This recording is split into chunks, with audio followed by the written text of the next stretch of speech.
Man, I was getting carried away there, man. That was a hell of a song. I love that song, by the way. I get all like carried away here. I'm listening to the music. I go, man, I got a show I got to do here. Ultra Boss, though. Shout out to Ultra Boss. Back to Love. If you want to know what the name of the song is, it's a great tune. I love that jazz intro to it. Sounds fantastic. This is the final SmackDown review of 2024 because tonight was the final SmackDown of 2024. It is the end of an era.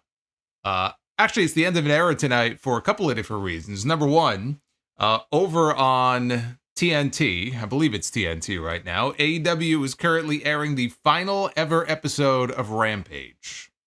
May it rest in peace. AEW Rampage after tonight, after the next 20 minutes, is no more. And they have a match with Chris Jericho and Anthony Bowens. I don't know if that's closing the show or not, but that's one of the big main events for the final ever episode of Rampage. Meanwhile, it's the end of an era for SmackDown, because I'm sorry to say, tonight was the final 2-hour edition of SmackDown that you're ever going to see. Ever's a strong word to use. For the foreseeable future. It's going to be a while before we ever get another 2-hour episode of SmackDown. And as I'm sitting here watching most of this show tonight, and they ended on a high note, but I'm watching most of the show tonight and I'm thinking 3 hours of this? This is what 3 hours of this is what I'm going to get every week? God give me strength.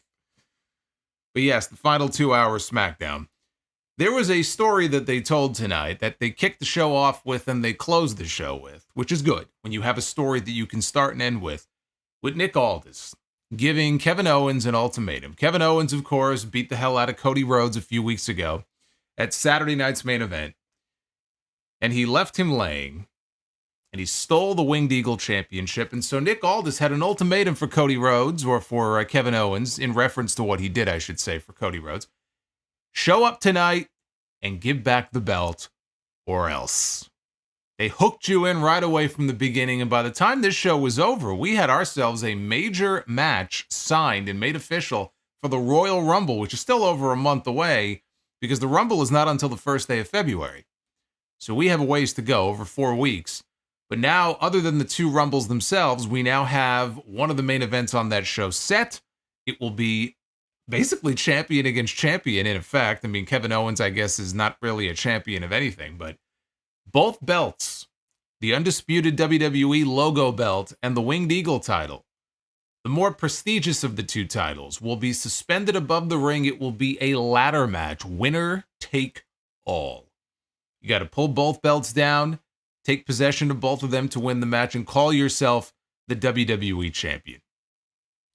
And as stipulations go, it's the one that makes the most sense. You've got 2 titles. How are you going to resolve this? You suspend them above the ring and you have yourselves a ladder match, right? Seems to make sense.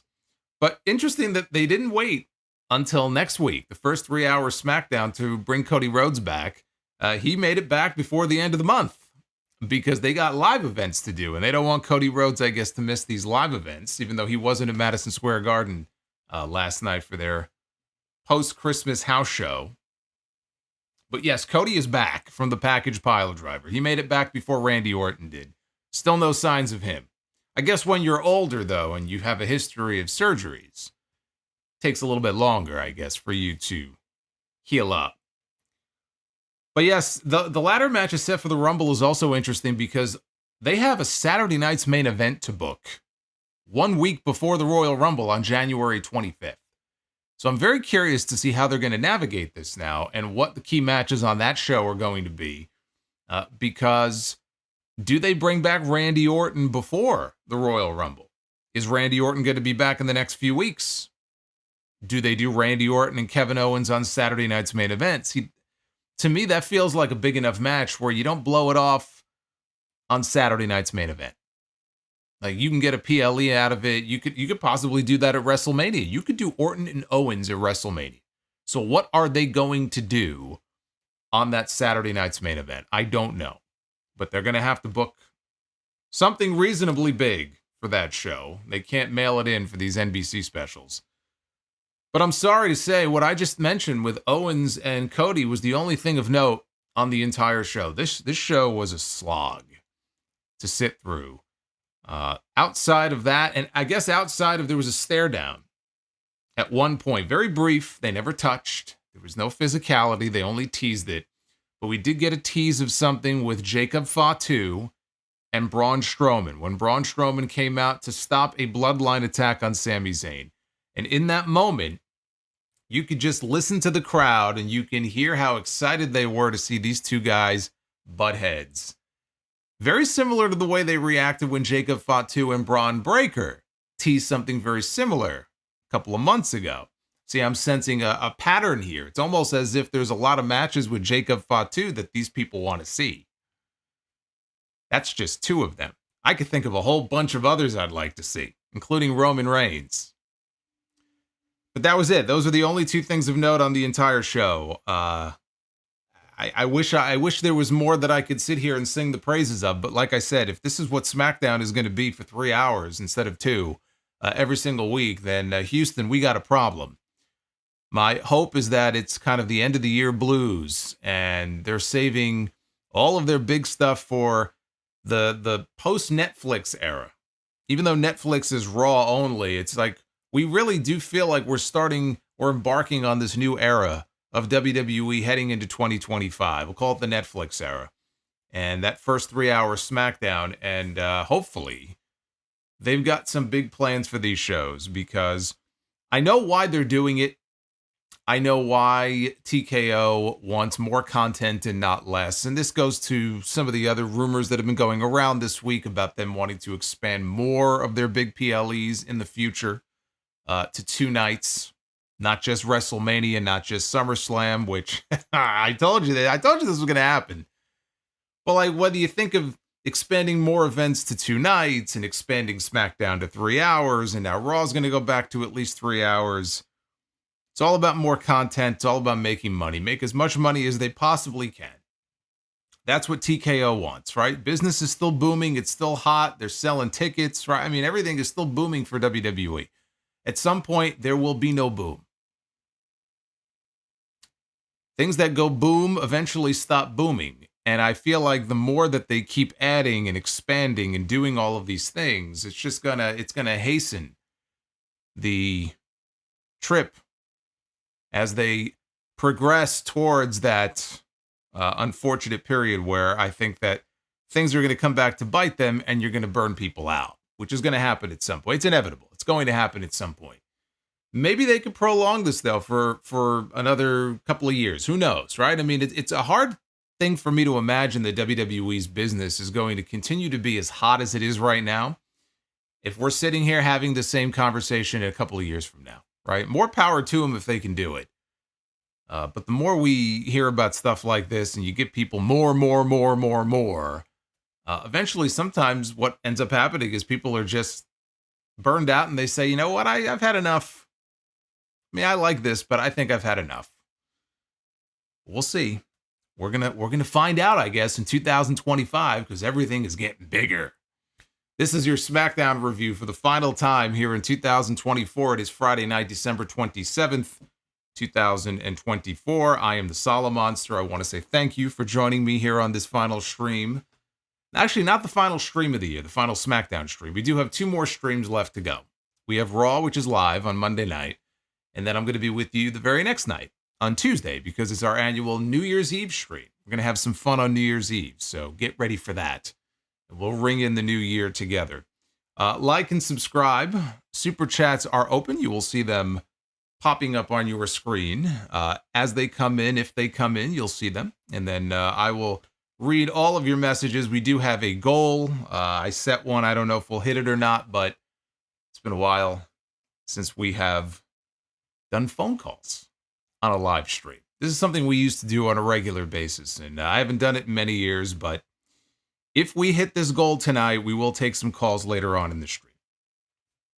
But it's a lofty goal, so you'll see it in the live chat. If we get 10 of the orange super chats or above, we'll hang out and take some calls later. Otherwise, just hit that like button, and hopefully we can do some Be the Booker.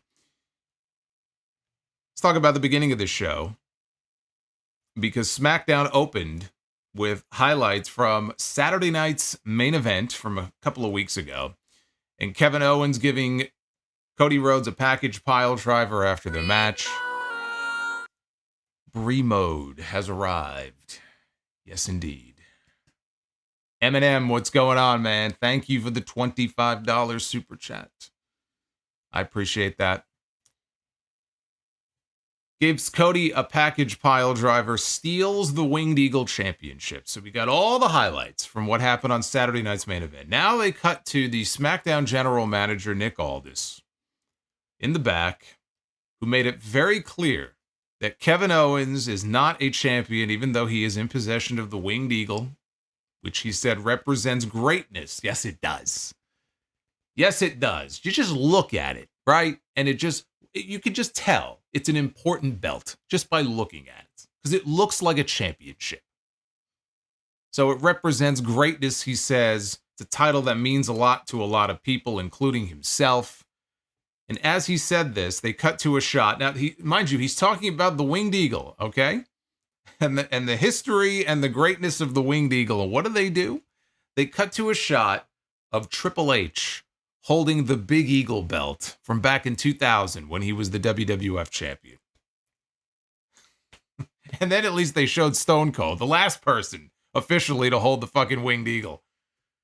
But they showed Triple H holding the Big Eagle. He never even held the Winged Eagle. But they show him holding a completely different belt. Are the people in this company, like, do they have so many brown nosers in this company that they feel compelled that of all the people they could have featured in that spot holding the Winged Eagle belt, well, we can't feature any of them, so we'll just put Triple H, our dear leader, we'll put him on the screen. These fucking brown nosers in this company. It's probably Lee Fitting. He's trying to keep his job. That's what he's doing. He's like, no. We're not putting Hogan. We're not putting Brett. We're not putting Shawn Michaels. Put Triple H up there. It's got an eagle on it. It's good enough. Put that up on screen. Kiss ass.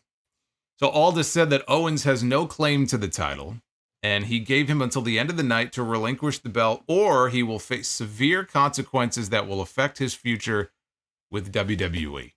So cutting right to the chase here at the beginning of the night and setting up the main story to try to keep you locked in. That was smart. I like that. It was smart of them to do that. Right from the outset, they hooked you in and said, this is what this show is going to revolve around. You're going to want to tune in to see what's going to happen at the end of the night.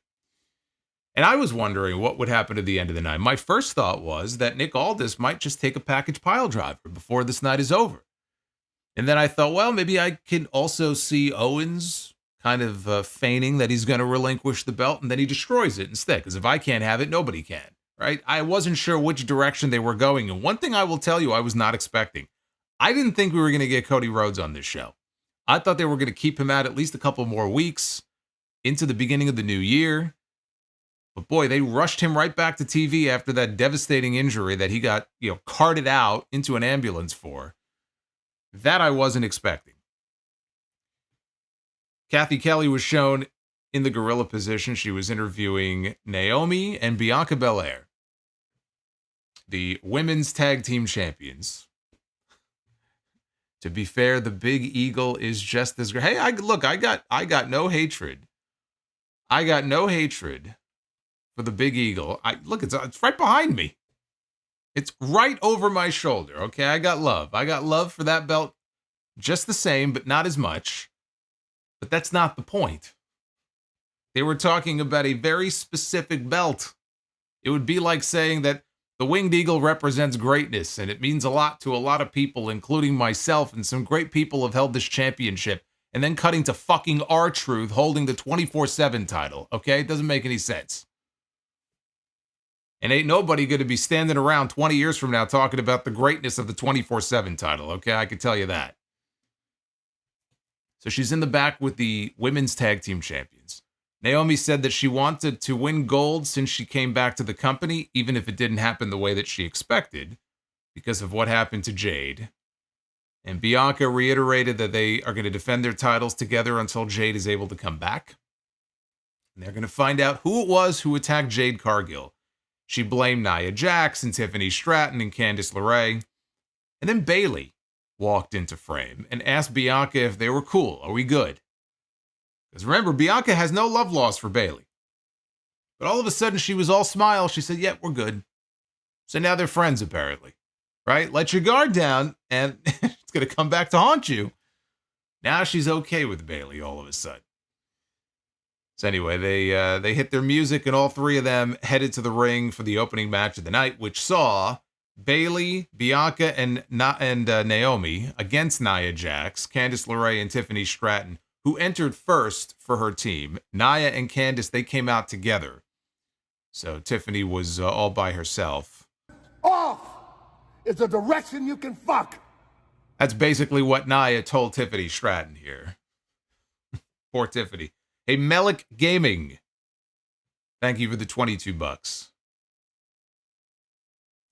Bayley was acting. Yeah, Bayley was acting a little sus. See, if I worked in this company, I wouldn't trust anybody. I mean, you got to have eyes in the back of your head at all times. You can't trust the fucking person who works on this roster. They'll smile in your face, and then when you turn around, they'll put the knife right in your back. Nia came out, though, with a microphone. And she said that she had nothing to do with what happened to Jade. She insulted Tiffany as being too dumb to orchestrate such an attack, and then accused Bianca of avoiding suspicion as the one who did the deed herself.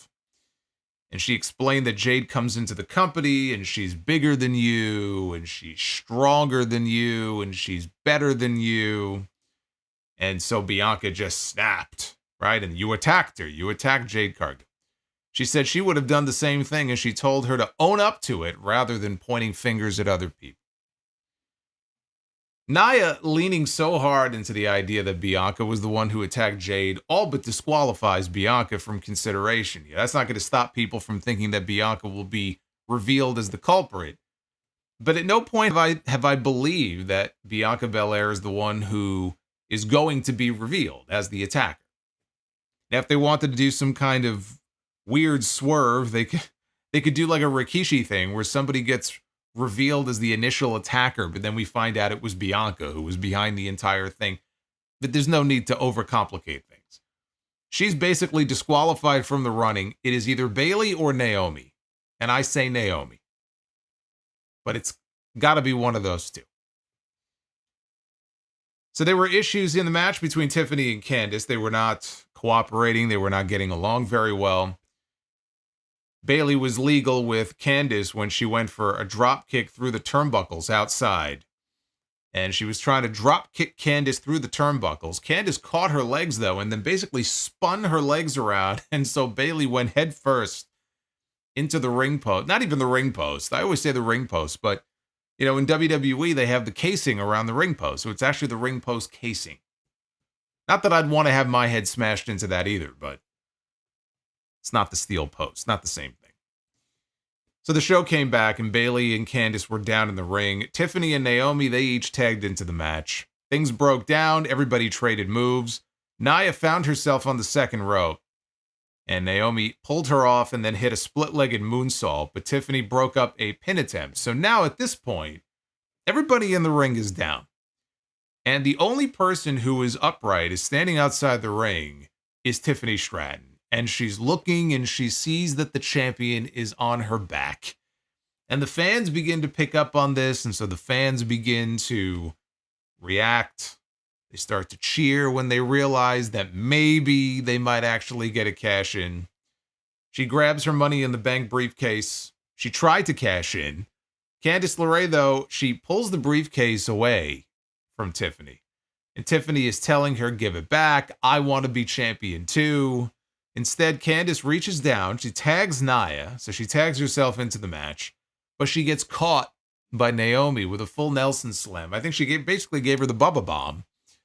And then kind of cradled her over and got the pin to win it for the Babyface squad. So another week and another Money in the Bank tease from Tiffany Stratton. You could set your watch to it at this point. We get one almost every single week. And this week was no different. I'm half thinking at this point And by the way, I actually think there is a chance that it will happen next week. I think they're going to want to do something big on that first 3 hours SmackDown, first SmackDown of the year. Possible we get a cash in next week. But, you know, all of these cash in attempts, and I'm just sitting here and I'm just half thinking that when we finally get it, it's not going to be one of these sneak attack type of things. It's going to be one of these situations where Nia Jax has insulted her one too many times, because she's made some almost like backhanded compliments, and like tonight she just flat out insulted her, and she's going to do that one too many times, and Tiffany is going to call her shot. She's going to cash in Money in the Bank, but call her shot ahead of time instead of ambushing her after a hard fought match. And that's how we're going to get the cash in. And that could also be their way of turning Tiffany Stratton babyface, because that's exactly the kind of thing a babyface would do, right? They wouldn't attack you from behind. They would tell you they're going to attack you and come at you face to face. I'm half thinking that maybe that's how this cash in is going to go. If the plan is to turn Tiffany babyface, that would be one way to do it, right? You've mouthed off to me one too many times. I did everything for you. I was your friend. I set up celebrations for you, and I was at your beck and call, and I watched your back, and I saved your championship countless times. I was your partner. All of these things. And you insult me, and you turn your back on me to side with her, right? Because she's jealous of Candice. I could see it playing out that way too. But all these cash-ins is just, you know, to the point where you expect it now. That's why I'm kind of thinking for her to just go ahead and cash in like anybody normally would almost be anticlimactic at this point. I mean, not that people wouldn't be happy to see Nia lose the belt and that they would just sit on their hands. I'm not saying that, but it would be a different approach that I think a lot of people wouldn't see coming if they did it that way. And the woman is already half a babyface anyway. I mean, listen to the reactions that Tiffany gets every time she comes out when they hit her music, right? It's Tiffy time, and then everybody goes nuts like she's already a babyface. Right? You may as well just complete the turn. I've been saying for months now that I think the match for WrestleMania is going to be Tiffany Stratton against Charlotte Flair. That's assuming in this whole brand shakeup thing that they're doing that they don't end up on different brands. But all it takes is one Royal Rumble victory for Charlotte Flair to cash in her title match against whichever champion she wants. Of course, she doesn't need to win the Royal Rumble. She doesn't need to win anything because she always has her Charlotte in the bank. We all know that. But I said Tiffany and Charlotte, but I think Tiffany goes into it as the babyface and Charlotte goes into it as the heel. We'll see. Charlotte's ready to rock. It's just a matter of when they want to bring her back to TV. I don't know that they're going to want to wait until the Royal Rumble to bring her back. But absolutely no later than then, we know she's going to be back. It's only a matter of when at this point. She ain't coming back. Hey, Natasha, thank you for the $25 super chat. It's our second Brie mode of the night. Yeah, Brie Bella is not coming back. Brie Bella is not going to be challenging for the championship at WrestleMania. That I can guarantee. You know who else is not going to be challenging for a championship at WrestleMania? Austin Theory. Or Grayson Waller. They were in the back with Nick Aldis. They were complaining to him about Braun Strowman and some of the stuff that happened on the show last week when they were interrupted by Sami Zayn. Monday Night Raw's Sami Zayn, who said that he wanted to talk to Aldis about something. We have to talk. And that took us to the commercial break. When they came back, Sami told Aldis that he thinks it's only fair that he gets a crack at the Bloodline because if you remember what happened on Monday night, the Bloodline invaded Raw and they left Sami laying. So it's only fair. Carmelo Hayes walks in and he's got a stack of Christmas cards that he's made. And he wanted to give a Christmas card, which I think showed him beating up Braun Strowman. He wanted to give one of his cards to Nick Aldis. Sami Zayn is offended by this, and he tells Mello, look, I know you're new here still, but when you see two people having a conversation, you don't interrupt them. And Hayes apologized and said, hey, you want a card? And Sami said, I don't think you heard me. Takes the card, he crumples it up, he throws it at his head and says, when two people are having a conversation, you don't interrupt them. And Mello told Sammy to stay off of his show. And Aldis was like, your show. And Sammy said, you know, I've had a change of heart. The bloodline can always wait. I want a match tonight against Carmelo Hayes. And Nick Aldis was more than happy to oblige, and he said, consider it done. And so we had what ended up being our main event for the night between those two later on in the show. But we had Braun Strowman one-on-one with Austin Theory. Theory tried to lift Strowman onto his shoulders early in the match. He damn near had him up there too. But Strowman ended up hurling him halfway across the ring. He just beeled him halfway across the ring. Theory exited to the outside to collect himself. That took us into a commercial break. Show came back and Theory hit a DDT on Strowman. Strowman came back and dropkicked Theory, and Theory rolled outside.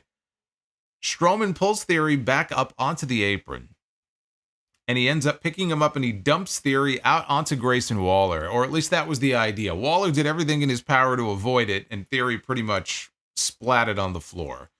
So now Braun Strowman is looking outside. It's like when a cat smells food, right? They just know there's food nearby. Shark tasting blood.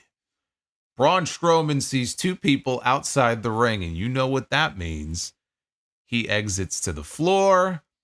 He gets the train on the tracks, and yes, indeed, ladies and gentlemen, the Strowman Express is back in service. It's been a while, and so he comes barreling around the ring. He went to go clothesline Grayson Waller. He ducked out of the way, and so Strowman ended up clotheslining Theory instead. So he throws Theory back in the ring, and Strowman is going to the top rope, which is not a place that Braun Strowman should be going, but he's going to the top rope. Grayson Waller gets back up on the apron to try to distract him, and he succeeds in distracting him long enough for Theory to reach up in the ring, and he grabs Strowman, and he goes to put Strowman on his shoulders to set up for the A-Town down, but he stumbles. Had him on his shoulders for all of a second, and he can't hold him. He buckles under the weight, and he drops Strowman, which did not look like it was supposed to happen. I think he intended to hold him up there for at least a few seconds. My guess is the finish went off exactly as it was supposed to. Strowman would probably slip off his shoulders and then pick him up for the power slam and pin him, which is basically what happened. So he drops him. They immediately get back up. Strowman picks him right up into a power slam, gives him the running power slam 1, 2, 3. So I don't really think it messed up the finish. It just was a situation where it looked like he fucking dropped the guy because he's a gigantic man. Okay, Theory's a strong guy, but when you're in there and you're wrestling and you're all sweaty and now you're taking this 360-pound dude and you're trying to pick him up, it's not always going to work. And so it didn't work out here for him either. I would say that they seem to be teasing a breakup between Austin Theory and Grayson Waller, but if I said that, you might think that I was repeating myself, because how many times this year have I said, oh, it looks like we're finally going to get the split. It looks like they're heading to Splitsville. Austin Theory looks like he's hip to what Grayson Waller's been doing and how he's been treating him, right? I was saying this in fucking June. It's almost January.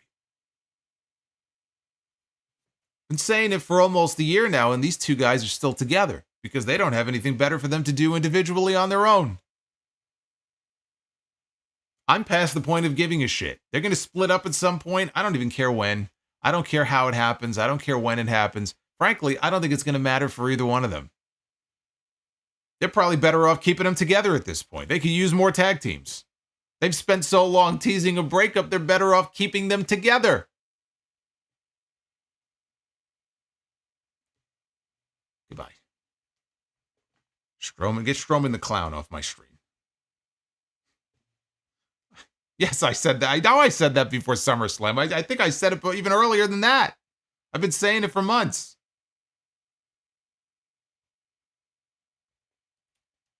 They've been teasing it since February, says Deputy. I don't know about that.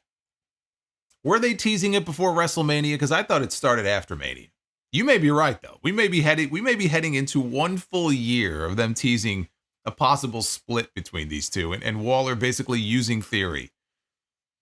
If Theory hasn't figured it out by now, he's got to be the dumbest guy in the face of the fucking earth. Kevin Owens cut a promo from his car while he was clutching the Winged Eagle belt, which looks so good. The belt looks so good. Like in the shadowy light from outside.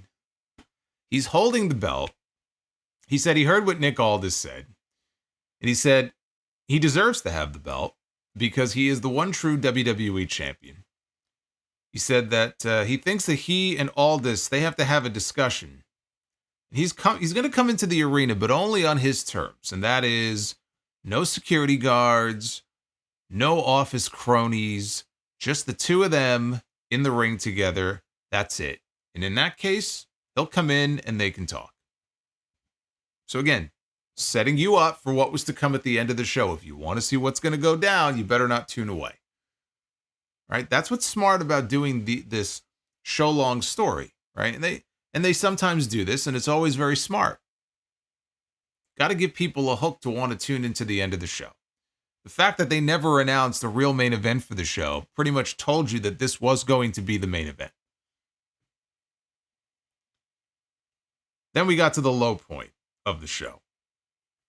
They dressed the ring up with balloons, red, white, and blue balloons and American flags, and they had a presidential podium in the ring, only on what would normally be the presidential seal. They had Chelsea Green's face, and it said Chelsea Green's United States of America.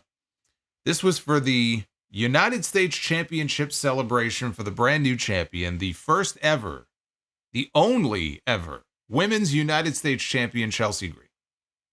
Piper Niven was at the podium. She was in a dress. She had some faux fur that she was wearing, and she introduced Chelsea out to the ring. She was all dressed up as Lady Liberty. She even had the Statue of Liberty crown upon her head.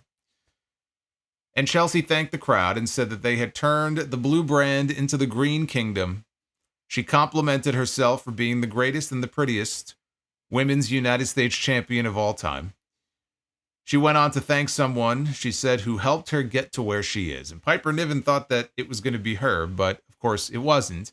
She said that she was thanking herself. She thanked herself for helping get her where she is.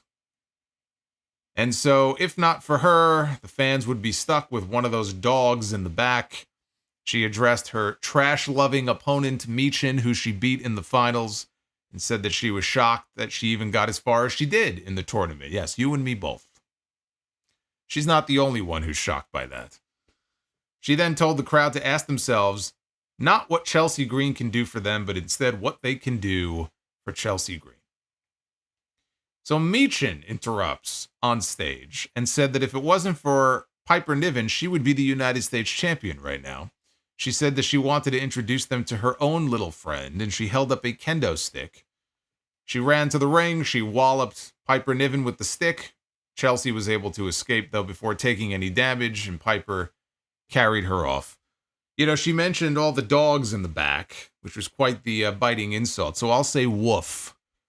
God, this segment sucked. This was fucking terrible. You know, Chelsea is usually pretty witty in these types of segments. She's usually very entertaining. There was nothing really witty or entertaining about anything that she said here or anything that we got in this entire segment. And the crowd didn't much care when Michin came out either, because Michin is not super over right now, right? They've got some heavy lifting to do if they want people to care about this in any meaningful way, because we've already seen it now a bunch of times, right? They had like a mini feud on SmackDown already. And it wasn't much, but at least it was something in the mid-card for the women that didn't just revolve around the World Championship, right? And then they had the dumpster match, and you thought, okay, well, this was a fine little side quest here for these two. And then they end up going to the finals of the tournament, and Chelsea wins. But the way that they did it, where, you know, Piper was getting involved, logically, it does make sense for Michin to want her revenge and for Michin to want to be first in line for a crack at the belt. I don't even necessarily have an issue with that. But again, this is not a feud that's over. Michin is just not, there's nothing wrong with Michin. She just hasn't been featured at a high enough level to where people are terribly invested in her. So with Chelsea Green, you kind of rely on the comedy and her wit, and we didn't get any of that here.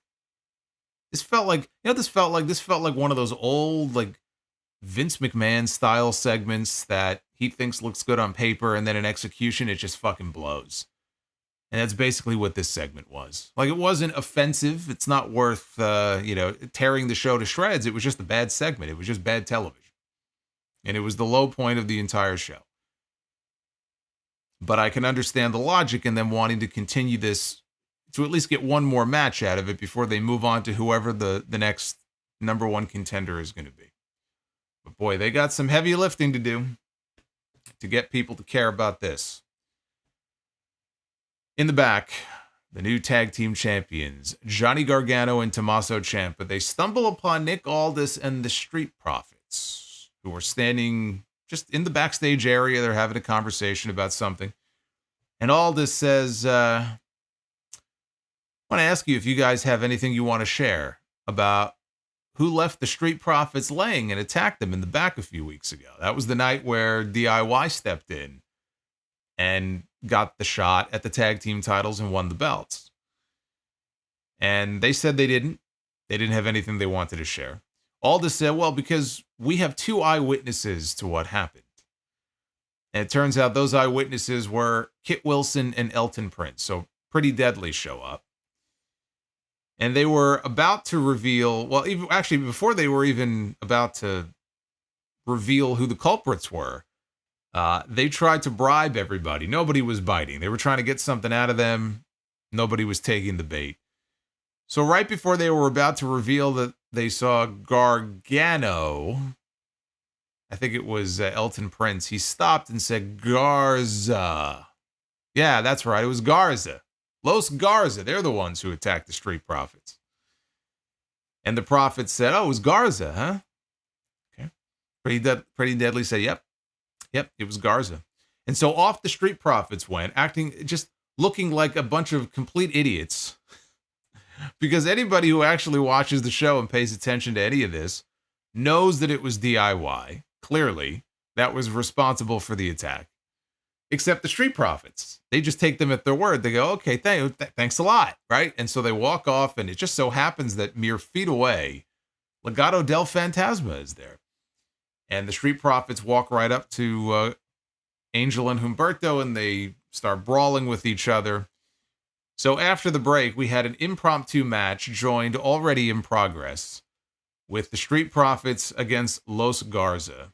This was more competitive than it probably needed to be, considering how angry, just pissed off the Street Profits were. They had that attitude like they were ready to murder somebody. That coupled with just how irrelevant Legado has been on this show now for a while. This match was basically 50-50 for most of the way. Berto and Angel, at one point, they were standing on the ropes. They do that spot where they're standing on the middle rope. They have their opponent. They press them overhead, and then they slam them down. So they did that to Montez Ford. After which, Angel stayed on the ropes. He hit a moonsault out onto Angelo Dawkins on the floor. Berto stayed on the ropes. He did a moonsault into the ring onto Montez Ford. Only got a 2 count. Angel tagged in. Dawkins also tagged in. He took care of the heels. And so with Angel and Humberto now on the outside, Montez Ford did his running dive out over the top rope. He wiped both of them out. And then back inside, they hit the Doomsday Blockbuster, their finish for the win. The action was fine. The people were happy to see the Street Profits win. I liked the chip on their shoulder that they had. But again, they were out for revenge here against who they thought were the ones who attacked them, which, again, I think makes them look very stupid and very gullible. But they picked up the win. It was the right outcome. Not much else to say about it. After this, Pretty Deadly, they were shown walking backstage. And they ran into DIY. And Gargano and Ciampa, they wanted to know, what's your deal? Okay, what's your end game here? Right? Because they did it. They did it. They know they did it. And they want to know, why did you guys not rat us out? Like, what's your game here? And Pretty Deadly said that it was a quid pro quo. All right, we scratch your back, and then maybe you could scratch our back. So anyway, they parted ways, and the Profits and B-Fab, they walked up to Pretty Deadly and thanked them for revealing who it was who attacked them. Profits start walking away, and now they run into the Motor City Machine Guns. And I just love this idea that the Motor City Machine Guns, who were not booked for the show, as far as any matches, they're just hanging around in the backstage area. They're just like, hey, Street Profits, look at this. They're walking right by us. Finally, we can get our faces on the show here. And they told them, look, we're next. You guys got to get to the back of the line if you think you're going to get a crack at those tag team titles. Apollo Crews walks up. Speaking of people who aren't booked. Although, apparently from what I saw, Apollo Crews was booked in a dark match, and he won. He beat Grayson Waller in a dark match. I think it was only a few weeks ago I saw in the results, I think Apollo Crews was a Theory, I think he beat Austin Theory in a dark match also. This is the state of Austin Theory and Grayson Waller right now. But Apollo Crews shows up, and he tells the Profits, man, you guys are getting played. It wasn't Los Garza who attacked you, it was DIY. He goes, I know because I was there. I saw it. You guys are getting played.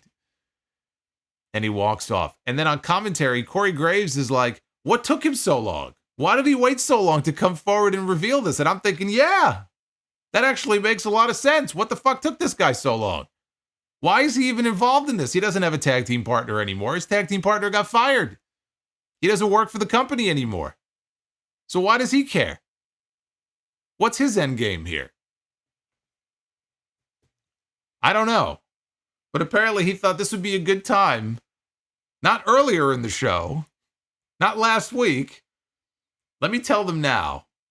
I saw who did it. It wasn't those guys. Gee, thanks. We had Sami Zayn. One-on-one with Carmelo Hayes. This was basically the de facto main event of the show because they were going to close with Aldis and Kevin Owens. They had a good match. Sami hit the Blue Thunder Bomb for a near fall. Then he went to the top rope. He missed a splash, which turned into a first 48 from Melo for a near fall. Melo hit the springboard DDT, and then he went to the top rope, but he jumped right into a clothesline from Sami Zayn, who fired up. He followed with an exploder to Melo in the corner, and then he set up for the haluva kick. But Melo rolled outside, and he's like, the hell with this.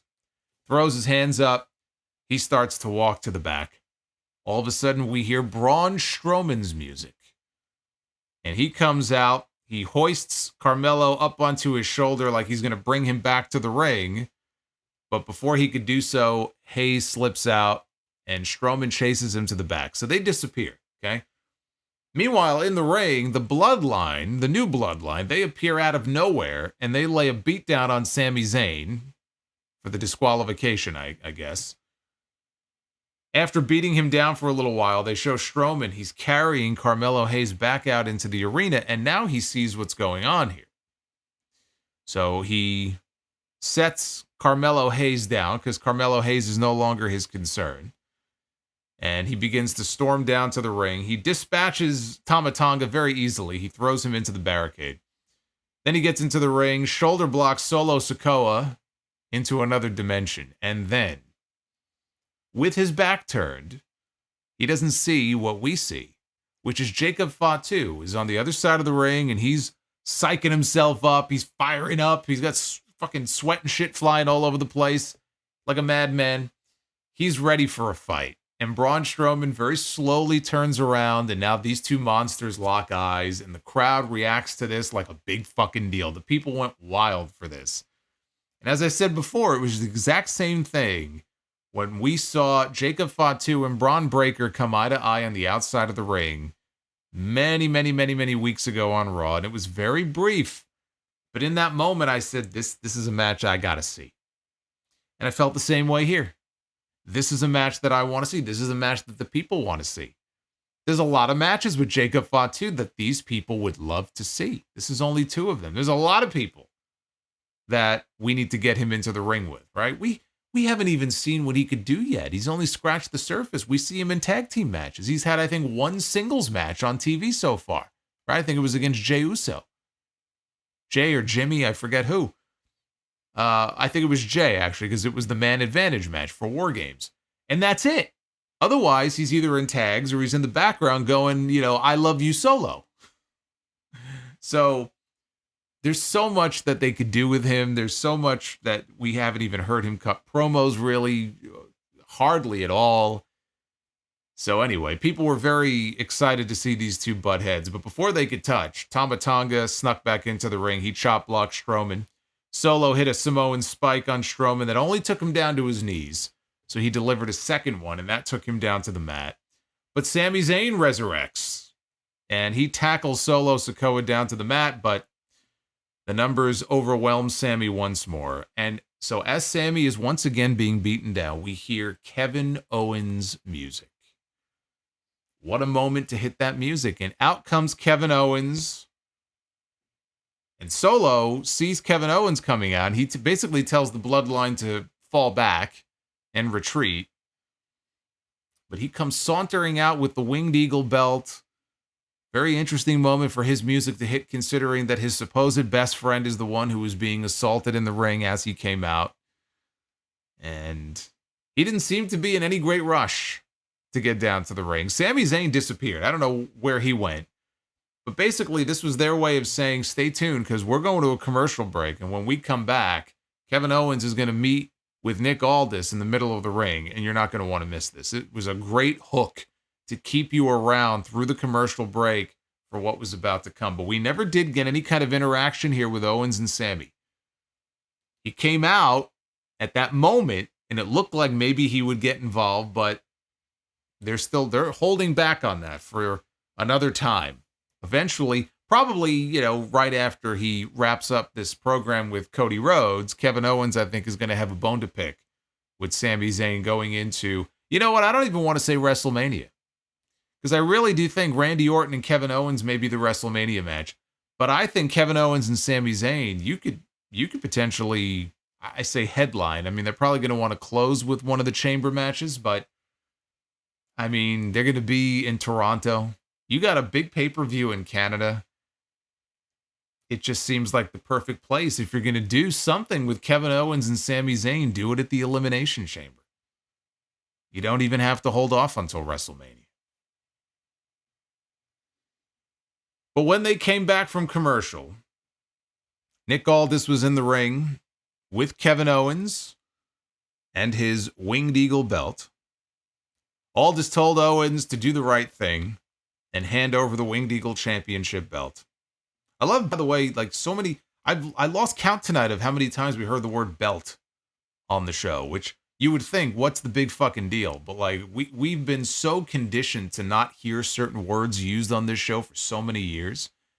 Even though the old fucker's been gone now for a couple of years, it's still weird to just see people using words that were like, ooh, you can't use that word. Oh, it's a banned word. You can't say belt. A belt is what you use to hold up your pants. Fuck you. Yes, the Winged Eagle Championship belt. Hand it over, he says. Owens said that's the worst thing he could do because it's the only bargaining chip that he has to try to get another shot at the WWE Championship, the undisputed title, where a referee cannot rob him of his victory, because that's exactly what happened at Saturday night's main event. He's referring to the visual pin that he had on Cody Rhodes, where he had him down for a 7 or 8 count. Right? He should have been the champion. And then the finish, where he got dropped on his head on top of a chair. It's not fair. He said he had Cody Rhodes beat. He knows it. Everybody knows it. Give me my rematch. This was his Batista, give me what I want moment. Only without all the spit that was flying around. So Aldis said that he already told him this is not a negotiation. You're either going to hand the belt over, or you are never going to set foot in a WWE ring ever again. So Owens looked like he was about to explode when we hear the music of Cody Rhodes. And out walks the WWE champion with his giant logo belt. And Aldis is begging him to turn around and walk away. Let me handle this. Cody is not in a neck brace or anything like that, right? I mean, he's walking very slowly, and they're talking about his neck not being 100%, but otherwise he looks fine. He's in a suit and he looks fine. Cody says, I'm not going to walk away. And respectfully, I don't even want Kevin to hand that title over to you. I don't want you to make a martyr out of somebody who's looking to be made into a martyr. He told Owens, you said the problems between us stem from my teaming with a man who tried to end your career. But yet at Saturday night's main event, you tried to do the exact same thing to me. Cody says that he used to do this for himself back when he was younger and he was first starting out, right? He did it all for himself, but not anymore. Now he does it for his girls. He does it for the fans. And for that announcer, he said, he didn't mention Michael Cole, but that's who he was talking about. The two of them are very close. He said, that announcer over there who's always believed in me before everybody else did. I do it for the timekeeper, who's my cousin. I do it for Randy Orton, who you put on the shelf. And he does it for the people who have put their faith in him, including the man who handed him the Winged Eagle and said, for one night only, you can do it. You can have it. You can take it out there to make things special, obviously referring to Triple H. He said it's his responsibility to take that title back from Kevin Owens. It's not up to Nick Aldis to just take it from him. He has to take it back from him himself. Owens started to mock him. Oh, it's my responsibility to it. And Cody said, shut the hell up. Told him to shut up as he was walking the steps now, coming up onto the apron. He said, Owens wants a match where the referee can't screw him. Great. He wants a match where the referee can't stop him from doing what he's going to do. And Cody leaned over the ropes to begin talking to Nick Aldis. And then he got into the ring and he said, here's what we're going to do. We're going to take that Winged Eagle title and we're going to take this title right here. And we're going to hang them high in a ladder match. And so Aldis, he was kind of taken aback by this, but after a while, he said, at the Royal Rumble, Kevin Owens will face Cody Rhodes in a ladder match for the undisputed WWE Championship. Owens said, that sounds great to me. I'll see you there. And he put his hand out for a handshake. Cody just stared at him. He just burned a hole right through him. Owens said, okay, pulled his hand back, tossed the microphone down. Then he shoved Aldis, who had strategically placed himself in between the two of them to try to protect Cody. He shoves Aldis into Cody, and Cody goes down. And then he stomps Cody right on the back of the neck. And then he comes back and he stomps him a few more times on the back of the damaged neck with his pink sneakers that he was wearing.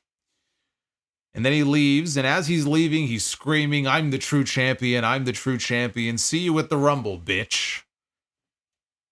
And the final shot that we get is of Cody Rhodes holding his neck in pain, laying on the mat.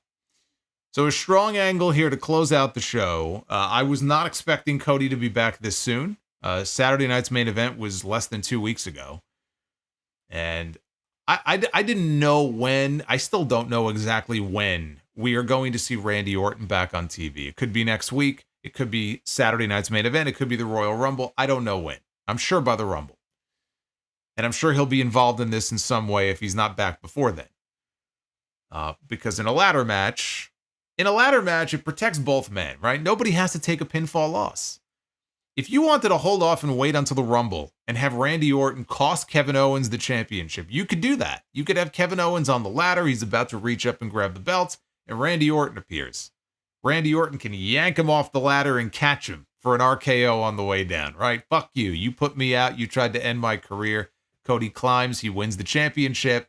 And that then leads into the eventual match, maybe at WrestleMania, between Orton and Owens. You could do that.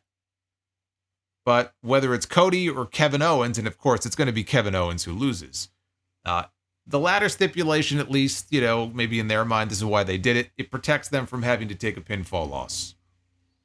Even at Saturday night's main event, it was kind of a disputed finish the way everything went down. So I don't know if that's part of the reason why they're doing this stipulation, but I'm down for the match. I think it's going to be great. I think it's logical. I think it makes sense given that they've introduced a second belt into this story.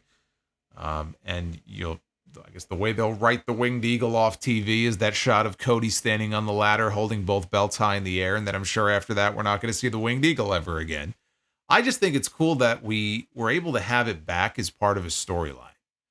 Like, I never expected it to be back on like a permanent basis, but just having it reintroduced to like a modern day storyline and see it back on TV. And first of all, it's smart because they're going to sell a gazillion replica belts now, right? I mean, they've always had it up in WWE shop.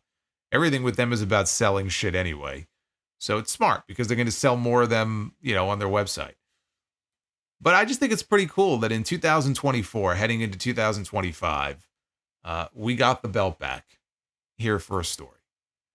But it's absolutely going away after the Royal Rumble, and that's too bad. But you look at the history that Kevin Owens has at this event, it's pretty impressive. Kevin Owens has challenged Roman Reigns 3 different times at the Royal Rumble. The first time, he was the one defending the Universal title against Roman. The other 2 times, Roman was defending the championship against him. One of those matches, of course, was in front of no fans at Tropicana Field. But he's had 3 title matches at the Rumble with Roman Reigns, and he had that great last man standing match with Dean Ambrose in 2016 for the Intercontinental title. So Kevin Owens has a pretty good history. Not always successful, but a pretty good history of big matches at the Rumble.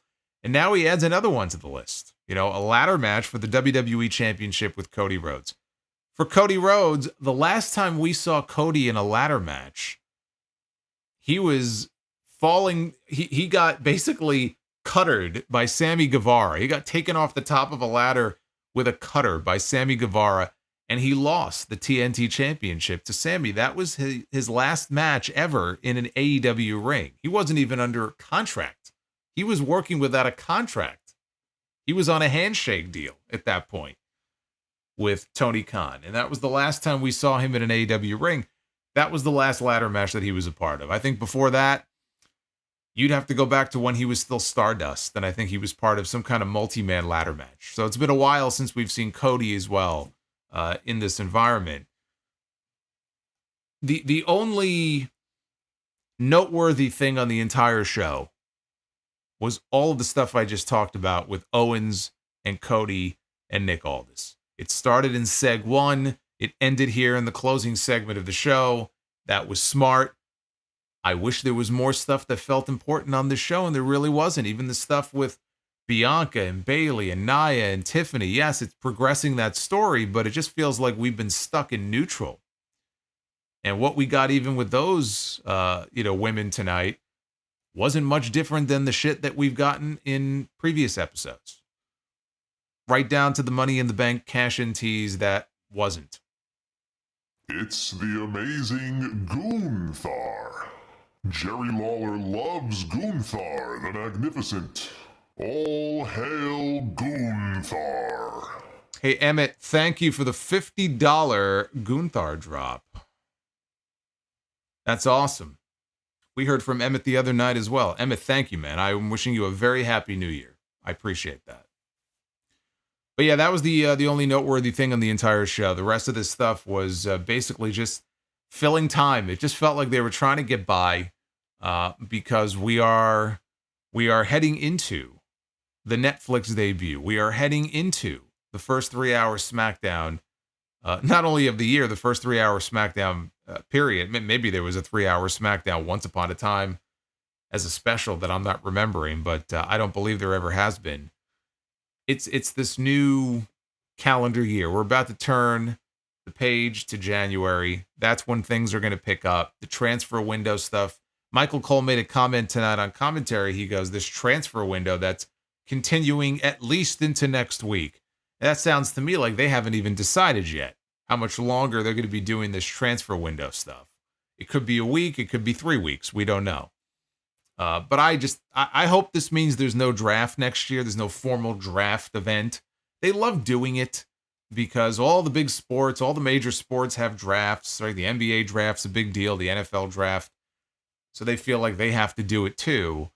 And it just made for such boring, shitty television this year. I love the idea of something like a trade deadline or a transfer window, because you can have 1 or 2 periods throughout the year designated to do this sort of thing, shake up the roster however which way you want, let the GMs go into their war rooms and work out trades if they want, without having all the pomp and circumstance of an actual draft. So I'm all for them doing this, but it's not going to matter if they're just going to turn around and do another draft in 3 months anyway. But this felt like they're in a holding pattern. Yeah, I made the comment at the beginning of the month, man, that we had that one great episode and it was like, oh, they're definitely not phoning it in. Yeah, they're phoning it in. They're phoning it in until next week. That's what this show felt like. And if we're going to get 3 hours of this shit every single week, it's going to be the death of me. What did you think of SmackDown, the final edition for 2024? 56.8% thumbs up, 43.2% thumbs down. A little bit closer than a lot of these SmackDown polls have been recently. She's a brick house. She's mighty. She's letting it all hang out. Letting it all hang out. Eminem, thank you. She's a brick house. Oh, I should mention, next Friday on SmackDown, they have announced that Naomi is going to be challenging Nia Jax, even though she's already one half of the tag team champions. Naomi is going to be challenging for the WWE Women's Championship again against Nia Jax. Now, they had a very good match on SmackDown many weeks ago. But why is Naomi getting another shot at the WWE Championship? What did she do that Bianca Belair didn't do or Bayley didn't do to get another shot at the championship? Naomi got bounced in the opening round of the U.S. title tournament. Why can't Michin get a shot? Michin went to the finals of that tournament. Why is Naomi getting a shot? Just logically, it doesn't make any sense. Unless they're shooting a big angle next week. And there's a reason why they want them back in the ring together. And Andrade is going to go one-on-one with the United States champion Shinsuke Nakamura. I don't believe it's a title match because they never said outright or in the graphic. It was not mentioned, like it was in the other one, that the title is on the line, so I assume it is not a title match. But those are the 2 matches they announced for next week. So I wanted to mention that. I know, a blockbuster match. Never before seen. All right, let's take a look at the Super Chat, see what we got going on here. The final SmackDown stream of the year. The Real CS kicking us off with a $9.99. Did you hear what Dave Meltzer reported about the Lucha Bros? If that is indeed true, that makes Tony Khan look like an idiot if he thought throwing money at them would make them stay. Money isn't everything. No, but it sure helps. But yes, money is not everything when you are either miserable or you see an opportunity to make even more money somewhere else, which is clearly what they saw and what they thought. Yeah, basically the report was that they wanted to re-sign the Lucha Bros, which why wouldn't they? And they wanted to have a face-to-face meeting to discuss a new contract, and they were told talk to their agent. And I guess at that point, Tony Khan realized what that meant. They were probably already going to be leaving, and so here we are. Here we are with Rey Fenix under contract for another year. Not much of a report. I think that's pretty much what we already knew, but yes, that's what Meltzer reported.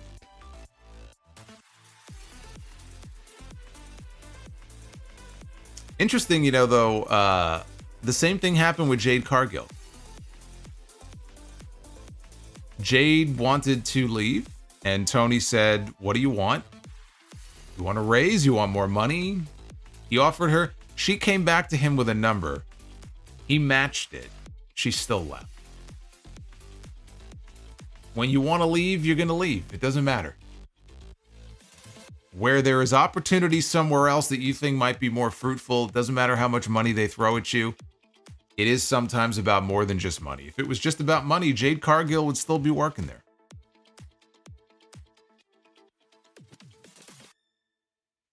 Holiday 197. Hey, Solo. Hope you enjoyed Christmas. I spent Christmas with you guys. I was live talking Dynamite on Wednesday night. I had my Santa hat and everything. Hoping they give Kevin Owens something meaningful at WrestleMania after his recent work. Maybe Kevin against Sammy for Sammy helping Roman at Survivor Series or against Orton. I think it's going to be Orton. I think it's going to be Orton. I think if they do Owens and Sammy, I could see that being the Elimination Chamber match for him. I just think in Canada, I think the response would be something special to get those two in the ring on a big show like that in a big match. Josh Carlos, 98. You think when AEW got wind of 3-hour SmackDowns that it accelerated the demise of Rampage? It was a rough start time to begin with, but with SmackDown going past 10 p.m., that's just the kiss of death. Yeah, I mean, had they kept Rampage, around any longer, it would have been a disaster for them. SmackDown moving to 3 hours would have been... I think ultimately it would have been the death knell for Rampage anyway, but I don't think that that's the reason why Rampage was canceled. Rampage was canceled because Warner Brothers Discovery had no use for it anymore. You are my tribal chief. Warner Brothers Discovery had no use for the show anymore. The numbers at the beginning were very different than what the numbers are for it now. I mean, clearly it was not part of their negotiations. I don't know how far back they knew SmackDown was going 3 hours. We only found out about this maybe a couple of months ago. So it was not the reason. But had it gone 3 hours and Rampage was still on television, I don't think it would have been on television for that much longer. So in the end, we end up in the same place we would have ended up in regardless.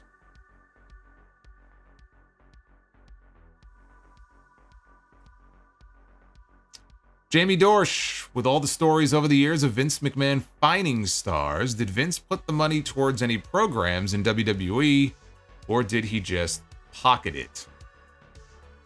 Oh, I think he probably used it to pay off some hush money payments, based on what we know now. I wouldn't be shocked. Remember when he fined Dave Bautista $100,000 for bleeding in a match once? Wouldn't that be something if we come to find out it went towards someone's NDA? Just to shut them up.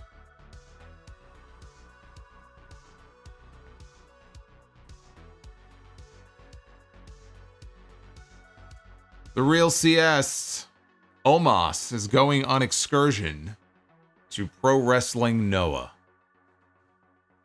I did see something about that. I don't even know what's legit anymore and what's not with some of the stuff that I see on social media.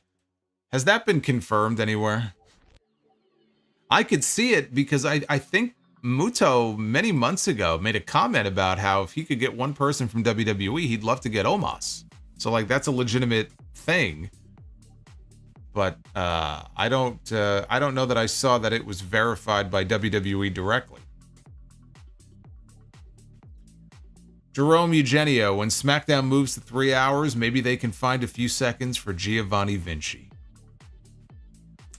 Well, I'm sure Vinci is one person who's hoping that 3 hours ends up being beneficial to him. Of course, with this transfer window, though, what'll end up happening is they'll just move over some people from Raw and from NXT, and they'll take the spots that Vinci used to have, and he'll still be sitting in catering.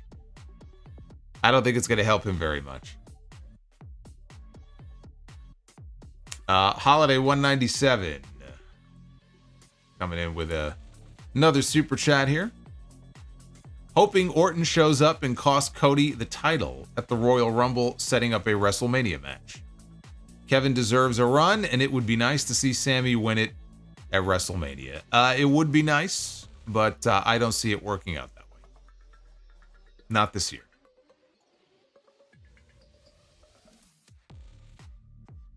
Super Pony. Do Cody and Kevin Owens pull down their respective belts at the same time, or does Randy cost KO to set up their match for Mania? I think Randy, much better chance of Randy costing Owens to set up their match at WrestleMania. Yeah, I mean, what would be the point of them pulling down their respective titles? The Winged Eagle is going away after the Royal Rumble. Like, the title is not meant to, be a permanent addition to the roster. So they're not going to pull down their belt at the same time. Someone's going to win. That someone is going to be Cody Rhodes. And then they could do Kevin Owens and Randy Orton. Eminem with the $25 super chat says Jacob Fatu versus Braun Strowman would be something in the coming weeks on SmackDown. By the way, I did hear your thoughts on Tessa Blanchard. I feel WWE might finally come a calling. Don't be surprised if there is a Tessa Charlotte match. Oh, you mean the match that I first told you was going to happen years ago before Tessa fucked up? If WWE brings her in, then yes, of course, they're going to do Tessa and Charlotte. That's a WrestleMania match right there. I told you that 5 years ago.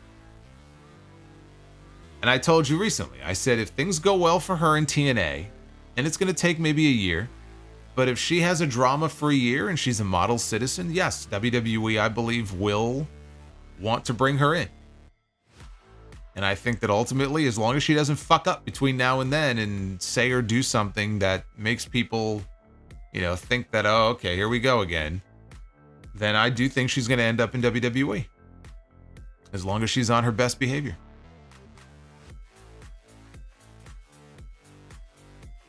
Josh Herman, with all the girls coming back, hopefully they will divide it up and help out some mid-card talent. You're right, 3 hours of nonsense outside of 2 key segments is bleh. Yeah, we don't need 3 hours of nonsense. You're going to move the show to 3 hours, and you better make the most of those 3 hours. And, they were doing that on a lot of weeks this year with Raw, so it gives me hope they know how to do it. But the thing is, even if we get a really good SmackDown on most weeks, I just think 6 hours between those two shows every single week, it's just too much. And if you're somebody who watches NXT, that's 8 hours a week. You throw in AEW because there are, believe it or not, still people who watch both products.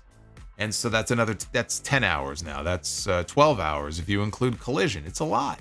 It's a lot to ask of people. Now, I'm not just talking content creators who have to watch this shit. I'm talking just regular fans who like wrestling and they want to watch and try to keep up with all the stories, but, like SmackDown, now they feel like, well, I can't just watch 2 hours of SmackDown because I'm going to miss, important stuff that's happening. I have to watch all 3 hours. 3 hours for people who actually have a social life on a Friday night. Yes, I know we live in an age of DVR. People could just watch it the next day. Some people will do that. And then I think some people will just be like, you know what? It's not worth the energy. I'm just going to skip SmackDown from now on. We'll see. We'll find out. Melik Gaming with the $22. Is it me or am I not the only one that is having trouble hating Kevin Owens right now? No, Kevin Owens is making a lot of sense. You're not the only one. You can hear it in the crowd. I mean, he gets booed, but there are people who also cheer. He's got some people on his side. Prince Vegeta 95. I think it's clear that Cody is not losing the belt until after WrestleMania. I'm petitioning for Drew McIntyre to take the belt off of him. I think King McIntyre has a good ring to it, right? It worked out pretty well for Gunther this year, winning King of the Ring. If I had a come up with an early pick for King of the Ring in 2025, I think Drew McIntyre would be a fine choice. Natasha Rigby with the $25. What's going on, Natasha? I hope you had a very Merry Christmas. Says, happy holidays, Solo, and to all my new friends here. I had a great laugh at the start of Rampage when my son saw Chris Jericho walk out for the first match. Of the final show and immediately said, well, I'm out of here. That's a smart boy you got there. He knows. He knows. Natasha, I hope you have a very happy new year. Thank you. And it's great to have you here as part of the community that we have built. Do I think they will unify the title? What titles? Unify what titles? What are we talking about? What titles are we unifying? The Winged Eagle is not an officially recognized title. I mean, the Winged Eagle is just a representation of the WWE Championship. There's nothing to unify.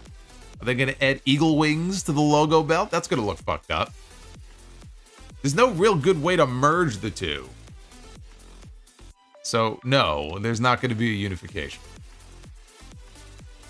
There's nothing to unify. The final boss. It seems Cody versus Rock or Cena and Punk versus Roman are for Mania. Roman and Punk feels a shoo-in as if Rock does Mania. I only see Cody for him right now. Well, I think with each passing week, Cody and Rock looks less and less likely. Roman and Punk, I could definitely see that. That's a WrestleMania-worthy match. But the Cena stuff and all that, I mean, I'll talk about it on the podcast this weekend. But everything is up in the air right now. It's jump ball, basically. We are in this time period now, as we are every year, where believe some of what you hear, because the WrestleMania card, I guarantee you, is far from finalized at this point. It's a guessing game. There's going to be a lot of rumors going around about this is not going to happen. Oh, this is going to happen. This is in the running now for this main event. This is in the running for the other main event. None of it matters. None of it matters until we get to the Royal Rumble. Plans are changing. I'm sure things are going to be changing even more between now and then, and Rock is the wild card here. Because as Mike Johnson said on PW Insider, this is a great line, all of this could change. Whatever they have etched in stone is not really etched in stone, but whatever they have written down right now for WrestleMania, as far as like the main events, could change in an instant if The Rock climbs down from Rock Mountain and decides that, you know what, I want to be in the WrestleMania main event. And guess what? If he wants to be in the WrestleMania main event, he's going to be in the WrestleMania main event. So that's how it works. SNK fan, Penta debuts and challenges Chelsea. You know, they did wrestle, didn't they? In Lucha Underground. I believe they did. I had forgotten about that. I know Penta had that gauntlet against EO. And was it Kairi? Was Kairi part of that too? I think it might have been EO, Kairi, and was it Mayu Iwatani? I forgot who the third person was. God, I missed that show. Now, I said this on my Raw review on Monday night. Penta's going to debut on January 6th. He's going to, at least initially, aid Rey Mysterio, I think, from a beatdown or an attempted beatdown by New Day. But I would love to see him turn on Rey. And let that be his first real feud coming into the company. Penta against Rey Mysterio.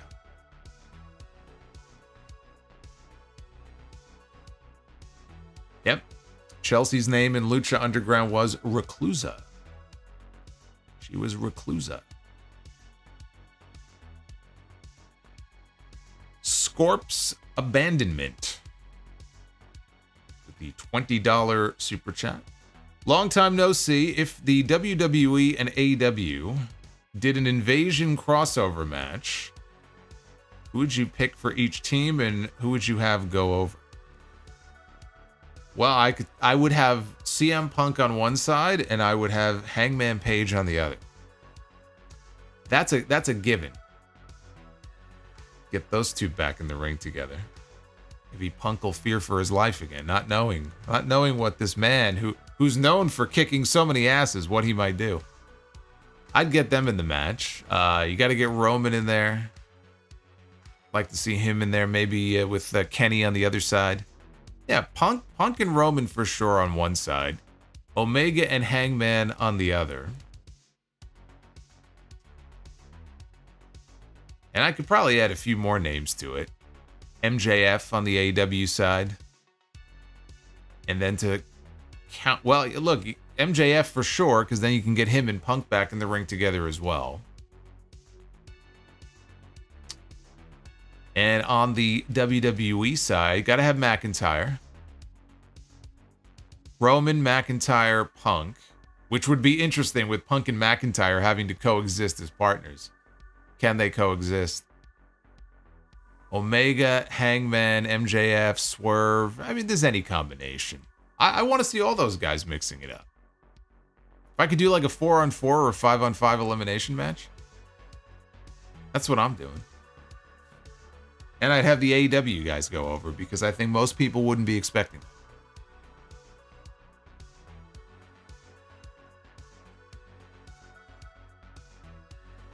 DEH Sires. Charlotte is going to be the Jade attacker, in my opinion. All right, well, put her name on the list. I guess we'll find out. I still think it's going to be Naomi. Emmett, again, thank you for the $50 super chat. I appreciate that very much.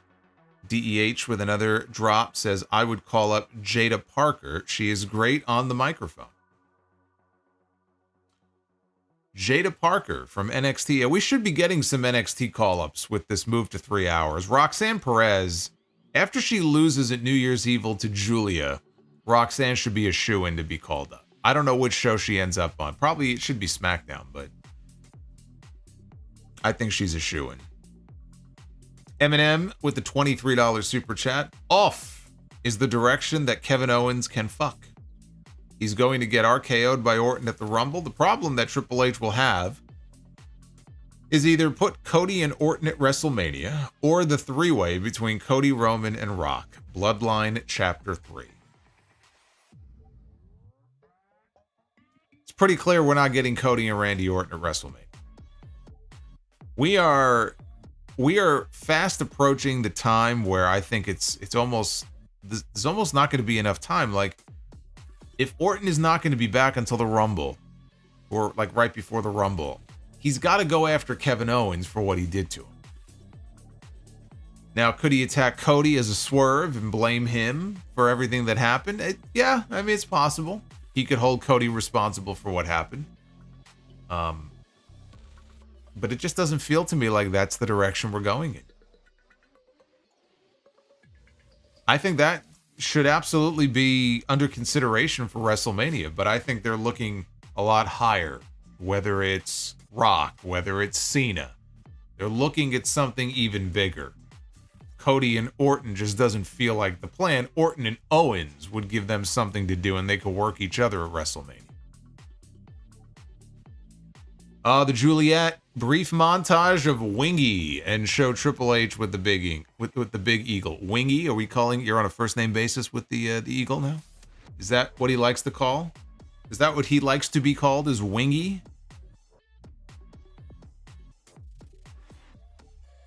I wonder, if Excalibur was doing commentary on WWE television, if he would refer to it as the winged eagle belt, as he calls it, the one winged angel, when Kenny Omega hits his finishing move. Because that would drive me up a fucking wall if he did that. Kevin Owens coming out with the Winged Eagle Championship. Yeah, I would want Kevin Owens to give him a package pile driver through the announce desk. That's what I would want. DEH Sires. With SmackDown going 3 hours, that show should be the land of opportunity like 2016 and get Roxanne and Fraxium on that show. And most big fish on Raw. You can't have most of the big fish on Raw. SmackDown has got to have some big fish too. I think there's a good chance Roman and Cody will end up on different shows. I'm not sure why they're on the same show anymore to begin with, to be honest with you. I would think you would want to separate them. But I don't want to see one show get most of the big fish and then the other show could be the land of opportunity and still have a good number of big name stars on there too. You want to have a good mix of both. Nick Grasso says idea. Io faces Dakota January 6th. Io wins, becomes the first women's intercontinental champion. Asuka returns, maybe at the Royal Rumble. She kicks Io out of Damage Control. That leads to Asuka against Io at WrestleMania for the title. It's an idea. I wouldn't hate it. I don't see it happening. I think there's a better chance that we get Lyra Valkyria and Becky Lynch for the Intercontinental title at WrestleMania. Base Beer says you need the 2025 New Year's Eve glasses for the stream. I did not buy the glasses. I will have the hat. I actually did buy something today because Party City is going out of business, if you didn't hear the news. And some people, I mentioned this last week, and some people who I guess are in the UK are like, what's Party City? Party City is just it's a chain of party stores, and they sell all kinds of items, and not just like costumes for Halloween, but all kinds of like party hats and plates and cups and candy and costumes and all kinds of stuff.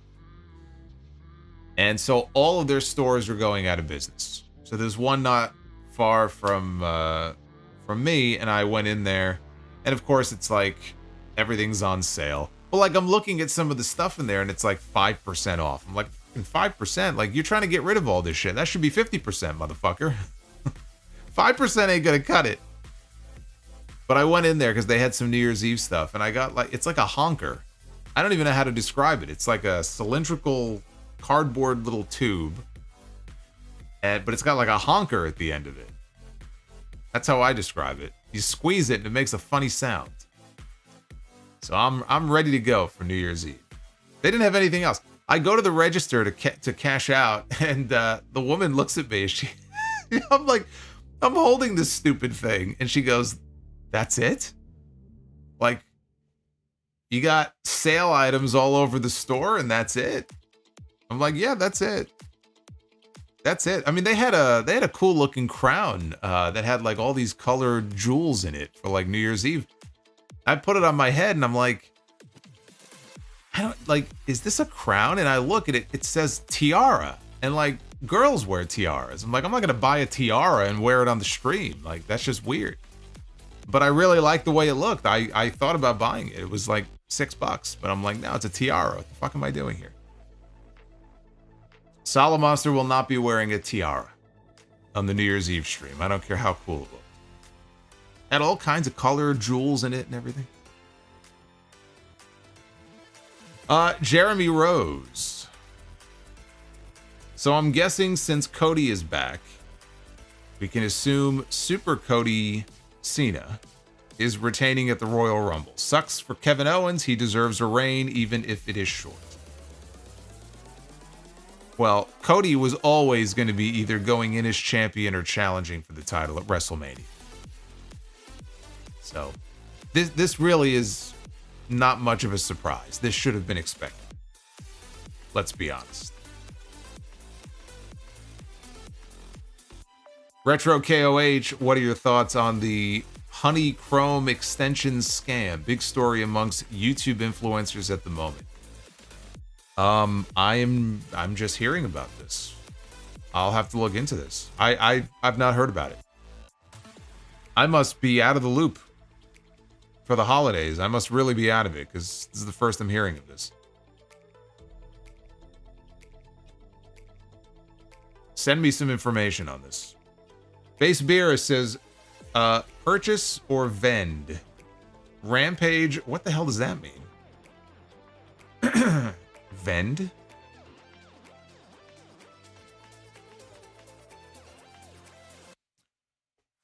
Purchase or vend. Rampage or Velocity. I don't have a use for either one of them, to be honest with you. But there are some classic Velocity matches. You know, John Cena and Bryan Danielson once had a Velocity match. Believe it or not. Many years ago. Oh, vent. I still don't know what that means. Tonga Loa Superfan. You forgot to mention in your predictions about Tongaloa coming back at number 30 in the Royal Rumble, a la 08 Cena, looking on in the ring like Triple H did back then. Oh, with Cena being in the Triple H role this time? Cena can't believe it's Tongaloa? Yeah, I could see that. I could see John Cena with that exact look on his face. Only in this case, he would be looking and thinking, who the fuck is this? I'm sorry to say, Tongaloa superfan.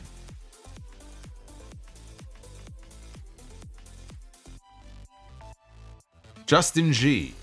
Does WWE know how much Omos in catering costs them? I have a theory about this. And my theory is that the reason we're getting 3 hours of SmackDown is because they need the money that third hour will generate to take care of the catering bills that are generated by Omos sitting in the back. So basically, all that extra SmackDown money will pay off all of that catering that Omos is consuming, because he doesn't do anything else for them. He just shows up, he eats, and he goes home. What a job, by the way. I would love that. I would love that job. If all I had to do was just show up somewhere, eat, go home, and get paid. That sounds amazing. Jeremy Rose says Jacob's Mighty Moonsault is the sweetest finisher. It is, and it gets a great reaction too. Imagine one day, though, the battle of Jacob's Mighty Moonsault and Bronson Reed's Tsunami Splash.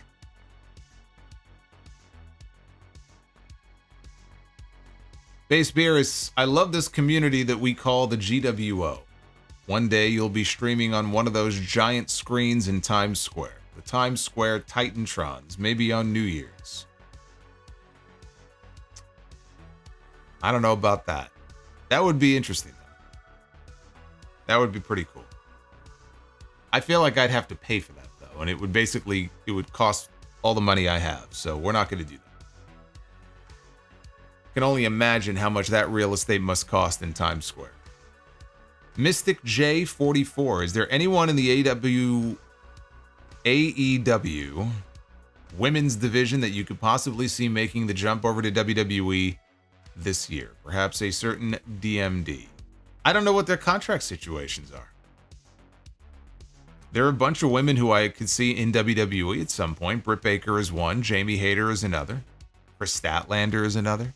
But I have no idea when their contracts are up, so it's impossible to know. Like, we've heard a lot of rumors and reports about the Lucha Bros and about Ricky Starks and certain people.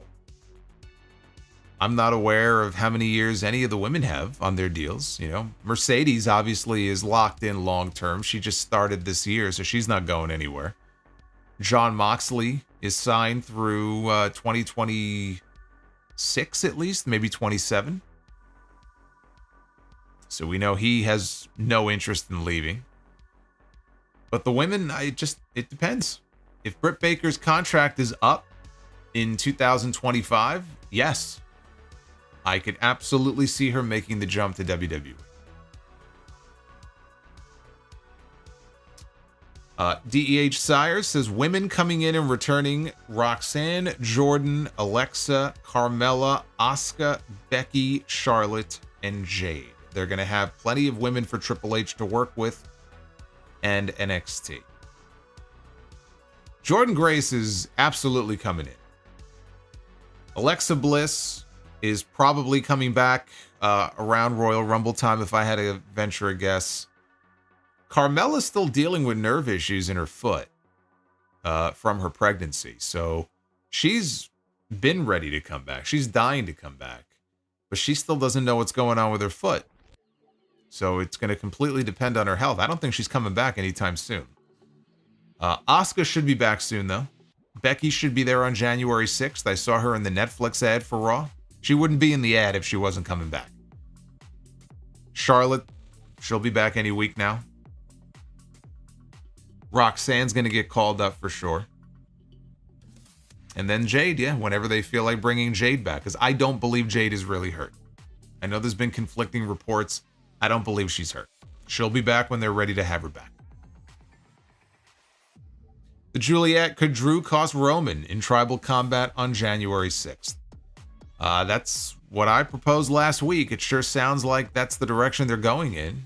He's going down the list of bloodline victims. Roman's the biggest name. So yeah. Justin says before Party City got bought out, they were a favorite. They were a favorite. My guess is the Party City over here, once they're officially out of business, will be replaced by a Spirit Halloween, which always seems to pop up in different places. So, Yuri says the tiara could be your Ulafala.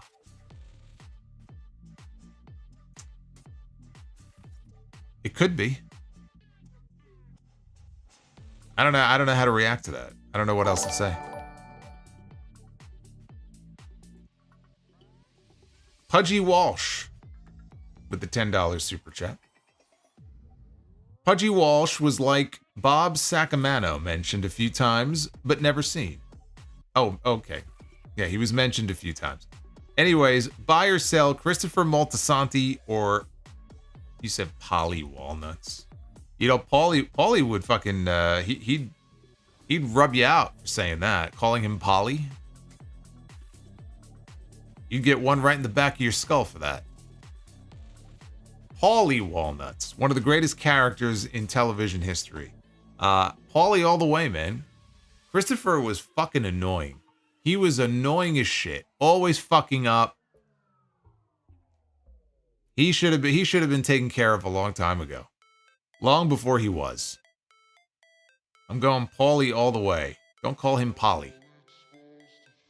Base Beerus, did you ever meet any wrestlers when you were a kid? Yes. I met many wrestlers as a kid. First wrestler I could ever remember meeting was Shawn Michaels. And it was right before, it was the weekend of the ladder match that he had with Razor Ramon in '94. I met him. I met Tatanka. I met Luna Vachon. I met Nikolai Volkov. I actually met Lou Albano and Fred Blassie. They were sitting together. I met Vince McMahon. One of the earliest wrestlers I ever met was Vince McMahon. That's where that picture comes from. I have my picture taken with him, where he's looking into the camera with that cheesy smile and I'm looking at someone else off screen. I could tell you exactly what I was looking at. They had a dunk doink tank where you could, if you hit the target, doink will fall into the water. I don't know who was playing doink at this point because it wasn't Matt Bourne. And I was looking over at the doink tank as they were taking the picture. So those are the earliest names I met. Harvey Whippleman, I met him that same day. I met Psycho Sid.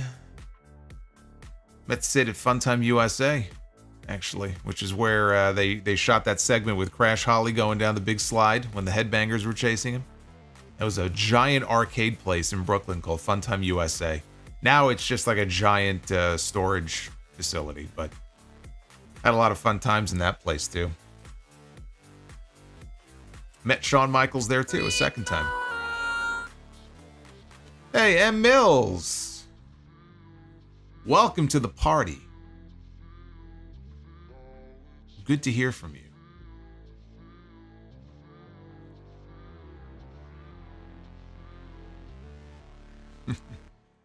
Yeah, I met Owen Hart too. I mean, he said when I was a kid. I mean, I guess technically I was still a kid, but I'm thinking when I was much younger. But yeah, I met Owen. I was in high school. I met Owen the year before he died. Got my picture taken with him as well. I met Mick Foley, Mark Henry. I've met a whole bunch of people. Yeah. George freaking Seckman. Everyone, it's Samoa Bro. Oh, Samoa Bro. Samoa Bro is with us. George freaking Seckman. Wild prediction. Omos versus Tongaloa WrestleMania 60-minute Iron Man match. for the king of all wrestling. Sure, that's one way to bankrupt your company. If that's what you want to do, there you go. Tonga, oh, and of course, right into that, we go to Tonga Loa Superfan. When Tonga Loa returns, should SmackDown make the third hour known as the Tonga Loa Hour for all of his contributions to the brand thus far? I don't see the problem with that is I don't think you can fit all of his contributions into one segment, let alone an entire hour. So you're going to struggle. It's going to be a real uphill climb if you try to do that. Jeremy Rose, who do you think is WWE's social media MVP? Drew, KO, New Day, Cross, or someone else? I think Logan Paul would like to have a word with you. Logan Paul literally films himself diving off the top rope to do giant diving elbows and then posts it on social media, and it gets multi-millions of views. So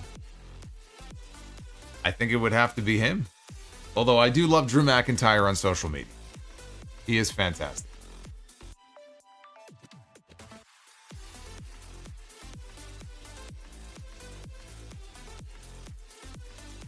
Eminem with a $20 super chat. Eminem says, if Moxley retains the AEW World title at World's End,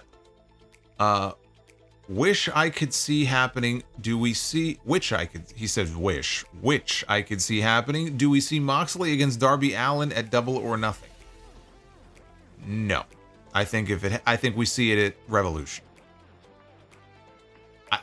I think people forget Darby is climbing Mount Everest next year. Unless he breaks his foot again, he's climbing Mount Everest. That means in April, he's going to climb this mountain. It's a 2-month climb.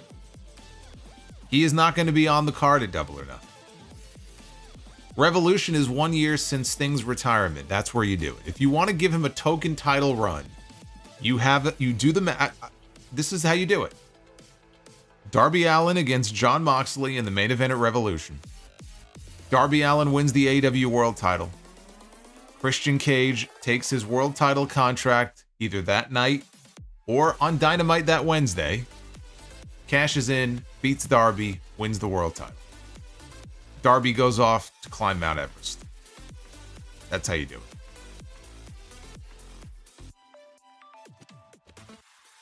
It says also, rest in peace to Greg Gumbel. March Madness would not be the same without him. Hashtag fuck cancer. Yeah, I was sad to hear that. Greg Gumbel passed away. Didn't even know he was sick. 78 years old. I never would have guessed that. If you asked me to guess, I would have said maybe early to mid 60s. He was almost 80. I had no idea. But yeah, that's very sad. Uffman Entertainment, the missus agrees with you. Paulie all the way. It's got to be Paulie. It's got to be Paulie.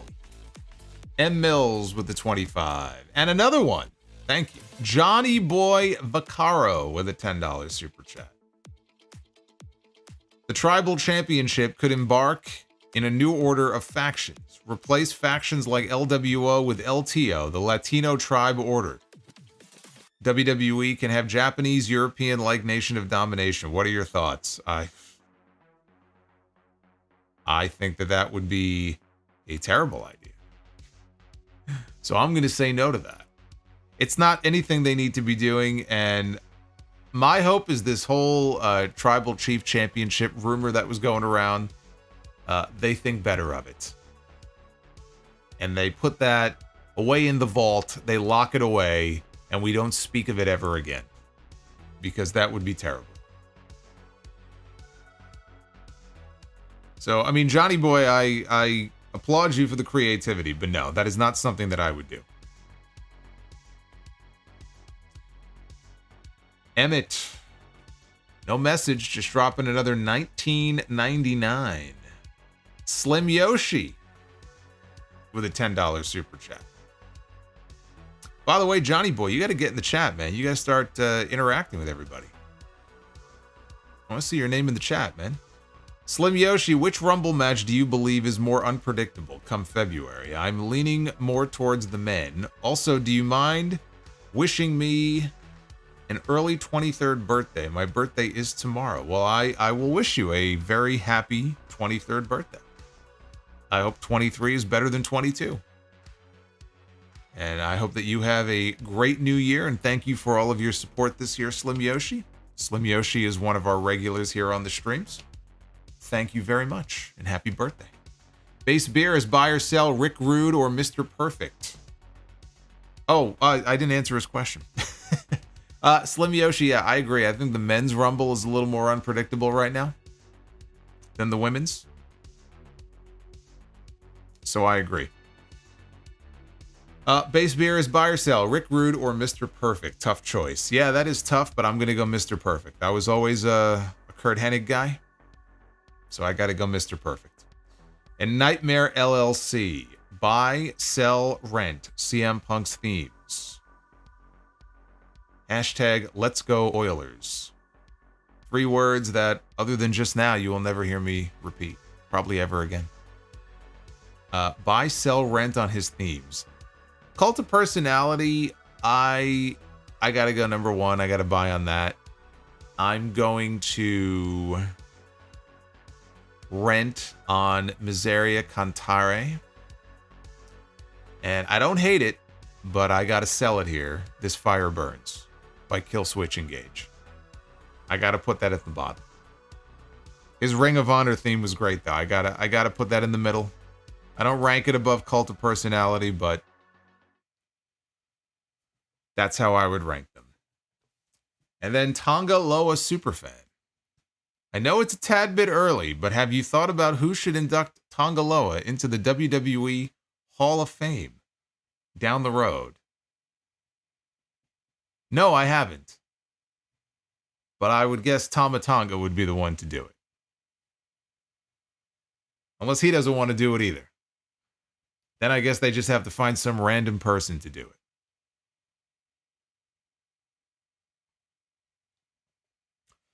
It'd be funny if they got Jacob Fatu to do it, and all he did when he got up to the podium is just say, I love you solo. And that's good enough for an induction speech for Tonga Loa. Uffman Entertainment. Buy or sell on the bigger superfan. Bliss fan or Tonga Loa superfan? Oh, Bliss fan. Bliss fan without question. How could you even ask something like that? Are you new here? Come on, you've been here for a while. How could you even ask that question? Bliss fan is as committed to the cause as I have ever seen anybody be in my life. So I just realized we actually, we hit the goal. How did I not notice this until just now? We did hit the special super chat goal that I set earlier, which does mean that after we do Be the Booker here, well, actually, are we doing Be the Booker? Hold on, I haven't checked the goal here. Okay, we did hit the goal. We're at 413 on the likes. Thank you guys. Let's see if we can get 450 likes minimum before I get out of here live. So we're going to do that here in a moment. But what I will do is after Be the Booker, we're going to take some phone calls. We used to do these here on the streams many years ago. I'm going to dust off the phone lines, take a few. I may not be able to take them all, but we'll open those up here in a little bit. And so there's the number. Again, the lines are not open yet, but 989-282-SOLO. I love you, Solo. There you go. That's the number. And we will do that here in a little bit because you guys hit the goal tonight. So that is my gift to all of you. Hey, Johnny Boy is back. Johnny Boy Vaccaro, do you think Cody and Kevin's rematch should be at Saturday night's main event in January over the Rumble?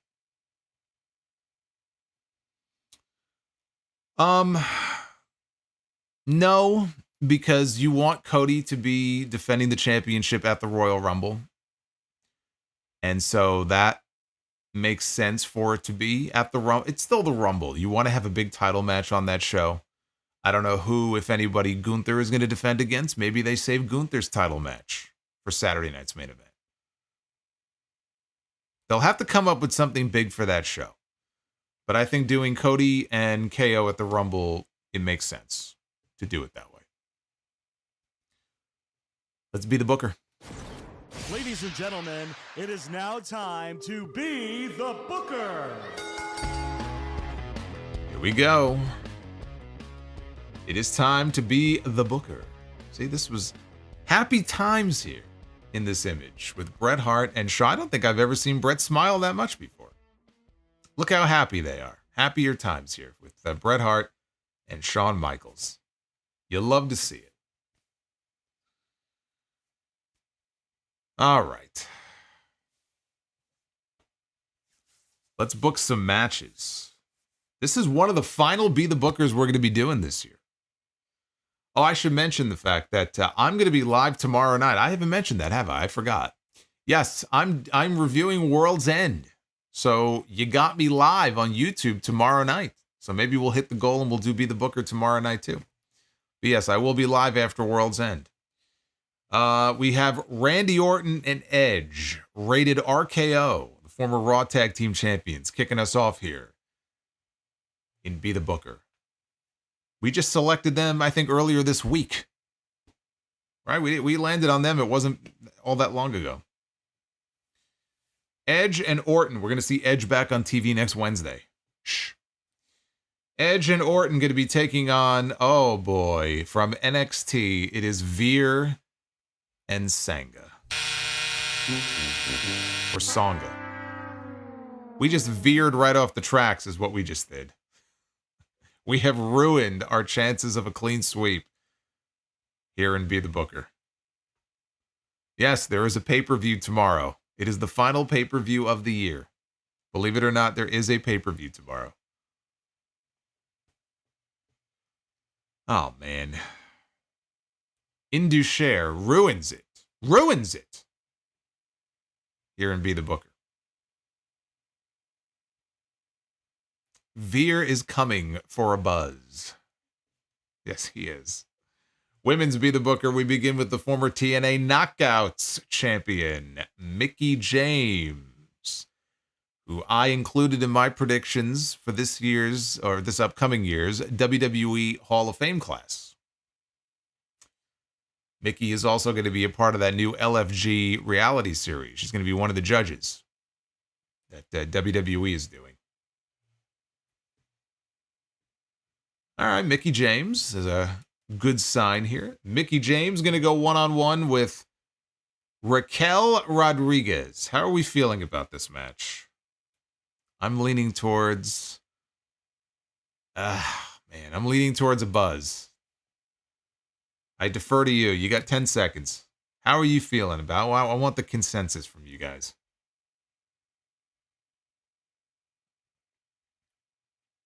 How are we feeling about this match? I see a buzz. I see a bell. Decent match.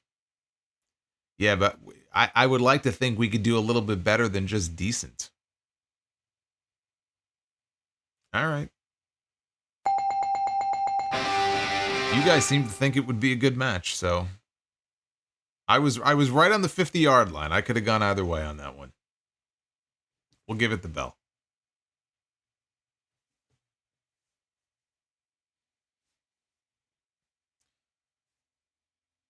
All right. Main event time. Here we go. This is what it's all about. This is the money match.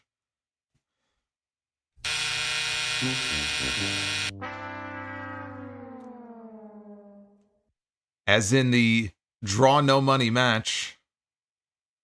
As soon as I said money match, it's like a joke being played on me. We land on the Brooklyn Brawler.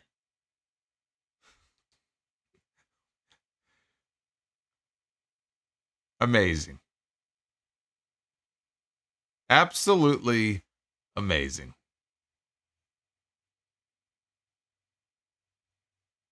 When I said money, I meant draw money.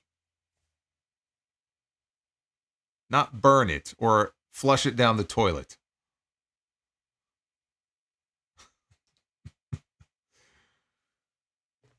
Should I even bother picking an opponent? I've already given it the buzz. We should just end it there. I'm curious though. I'm curious who the opponent would be. Who is the Brooklyn Brawler going to face? Diesel. The Brooklyn Brawler against Diesel.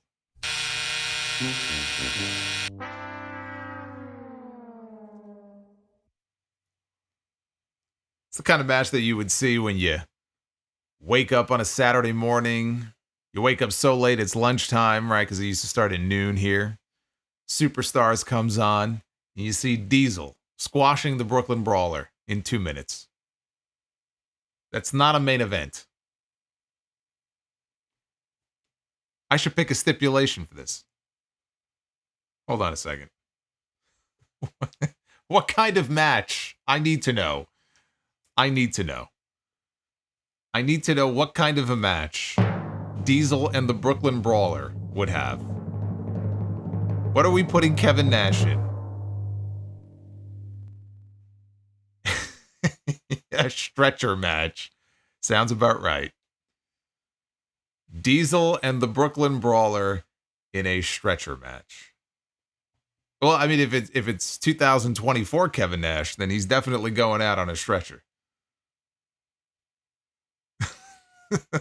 Let it die, Solo. Let it die. I was just morbidly curious to see what we could come up with here. These are the things that pique my interest. What can I say? That's a horrible main event. Absolutely putrid.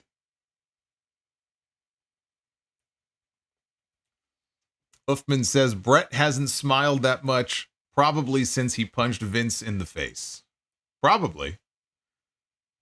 Oh, speaking of punch in the face. Oh, man.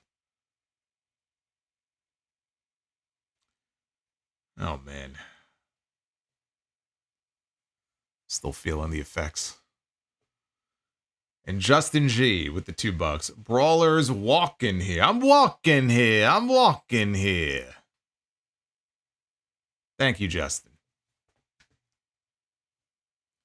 The line is busy. The line's busy because the lines aren't open yet. I have to first log in and open them now. I wasn't sure if we were going to hit the goal or not.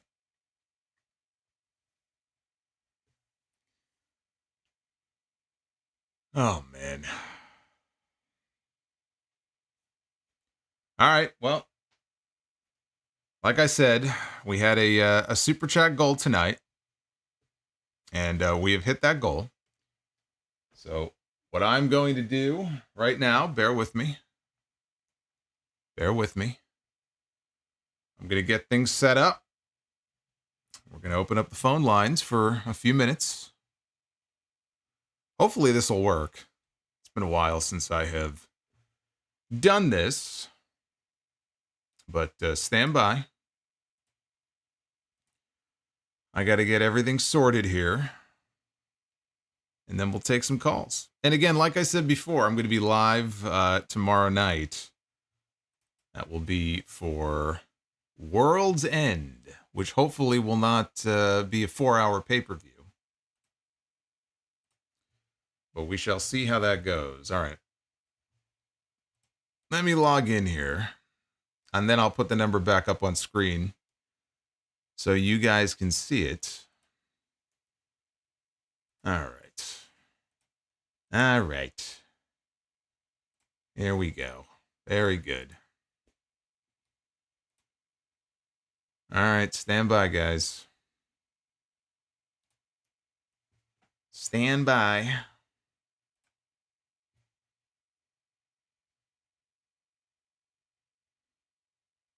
Stand by. Let me take care of this. Make sure you guys can't hear any of this prompting nonsense. Again, 989-282 solo. Just so you know.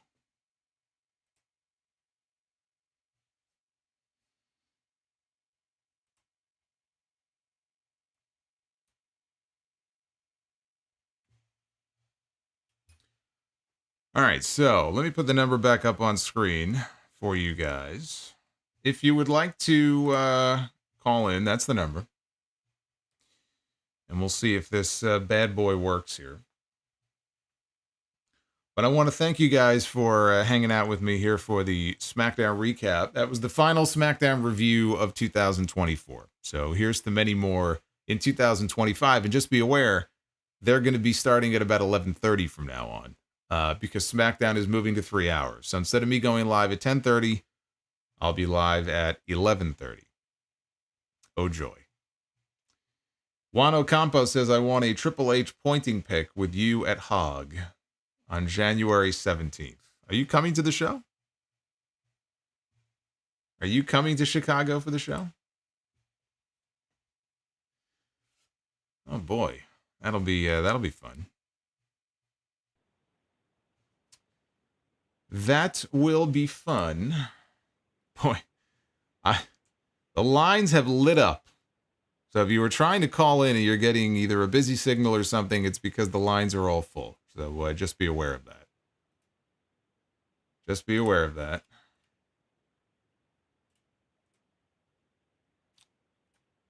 Okay, let's go to... I think this might be Kristen. Let's see. Is this Kristen? Hello? Hello? Hi. Hi. I just wanted to say that I just started watching your show this year because of a friend of mine. I went through a really bad breakup, and you're like the highlight of my night. Oh, wow. So, Thank you. Thank you so much. I appreciate that. It's very kind of you to say. Let me just say to the people in the chat, just let me know that you guys can hear the call, just so I know that they're working. But I can hear you. So, no, I appreciate that a lot. And I want to wish you a happy new year. Thank you so much. You too. All right, terrific. Anything else before I let you go? Nope, that's it. All right, awesome. Well, I will see you on the streams then. There's going to be plenty of them. Okay, thank you. All right, take care. All right, so we got the that was very nice. That was a very nice call. And everybody can hear. So that's perfect. I just want to make sure. It's been a while since I've done these, so. I remember I did a show once, and people were calling in. I could hear them. We're having a conversation. Didn't realize that the source was muted, so that nobody else could. I'm like, well, that's no good. Let's see. Let's go to... Oh, we got... I thought that was Canada. It said Vancouver. But I believe it might be Vancouver, Washington. Is there a Vancouver, Washington? Justin, is there a Vancouver, Washington? Yep. Yes, there is. And thank you very much for everything you do. The only question I have is if you have a top 3 or a Mount Rushmore or a top 5 enhancement talents. Ooh, that's a good one. Well, I'll tell you who would definitely be on there is Iron Mike Sharp.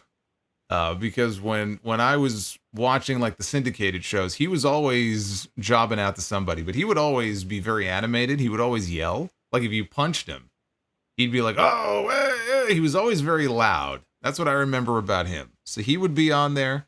I got to put the Brooklyn Brawler on there.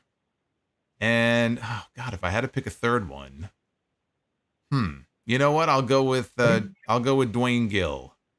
I'll go with Gilbert. Sounds good. I was expecting Barry Horowitz there. Thank you very much. Oh, yeah, no, I forgot Barry. I forgot Barry. All right, well, Barry. Where's Barry Horowitz? But you know what, though? If it's a Mount Rushmore, I get 4. So we'll put Barry on there. That works for me. All right, perfect. All right, thank you very much, Solomonster. I appreciate everything you do, and have a great night. All right, thank you. You too. I appreciate that. Man, I can't believe I forgot Barry. Now I feel bad. Barry Horowitz, and it's Hanukkah, no less. It's the third night of Hanukkah. How could I forget Barry Horowitz? I feel bad now. I feel bad that I forgot all about him. Man, oh man. Let's go to, oh, look at this. We got somebody from Brooklyn. Is this Jose? Hey, it's actually Natasha. Oh, it's Natasha. Well, you're definitely not Jose. Hey, Natasha, what's going on? I'm good. How are you? Boy, I just want to say thank you as always. I messed that one up, didn't I? Well, it's actually because it's under my I'm under my family plan, so that's what happened. I got it. Okay. So what's going on? Well, before anything, let me just say thank you because I know you've been dropping some super chats and you've been supporting recently. So I just want to say thank you for that. Yes, it's actually because of my husband that I actually got into you a lot more. He's actually he's actually Tarnished Kakarot. He's the one that got me into wrestling to begin with. So that's why we started to watch your streams, and yeah, the whole thing just fell into one big place. So that's why I would just want to say I appreciate everything you do. Well, and I try my best to go ahead and support it and everything of sorts. Well, I appreciate that too, and you could thank him for me that he got you into it. But no, we got a good community of people here. So whenever we see like new names pop up on like a regular basis, it's very cool. So I'm very happy to have you. Yes, I'm very grateful for that. I appreciate everything you do, and I'm very happy with everything that happens with the wrestling community, and I love knowing everybody's opinions on everything. But here's the thing I actually am curious about, though. I am like one of the biggest Damian Priest fans ever. Like my husband has even bought me a replica vest of his for Christmas. I'm curious, how do you think he's going to be going into the next year, since he still seems to be stuck in Judgment Day limbo with Finn Balor? He's an interesting one because somebody asked me a similar question in an email, like what's he going to be doing at WrestleMania? And I don't really know. Yeah. I don't really have a good answer because it seems like him and Balor, they're going to probably have their issue wrapped up well before then. So if that's the case, do they move him to SmackDown? I think you got to move one of them to SmackDown and have the other one on Raw. I just don't know who they're going to move. They can move Balor. If they move Priest, there's a whole new roster of people he could be working with. So the honest answer is, as far as like Mania, I don't know. As far as the year to come, everything I've heard is that they're very high on him. He's done everything that has been expected of him. He's performed well. So I think he'll do well. I just don't know, like world heavyweight champion well. Maybe not. But I think he'll be okay. I just don't know who he's going to work with once he's done with the Judgment Day. Yeah, that was actually something I was asking my husband. I'm like, where does he go from here? And my husband's like, don't worry, he'll be fine. I know that's your main concern. He'll be good. Yeah. No, I think he'll be okay. I just, do they turn him heel again? And I don't know. I feel like he'll be a babyface for a while because, he didn't turn all that long ago. And they'll find stuff for him to do, but I don't see him being involved in the world title mix. Not for a while. I think he had that moment. I think he may have it again at some point, but it's gonna be a while. Yeah, and to be honest, I was okay with that. I got a chance to experience seeing him. I even met him when he had the belt, so I was pretty happy with that. I was stoked, so I'm happy he made it that far. I was just curious, like, hey, where's he gonna go from here? Yeah, no, it's a good question. I think he'll be okay. All right. So anyway, thank you so much. Enjoy your holidays. Happy New Year. And I will try my best to be back on stream tomorrow. All right. Sounds good. You too. Have a very happy New Year. Take care. Bye. All right. Take care. Yeah. Damian Priest is, it's an interesting one because he's had a breakout year. For him, it's been a banner year, but it almost feels like he's sort of, the odd man out heading into WrestleMania. Nobody's talking about him.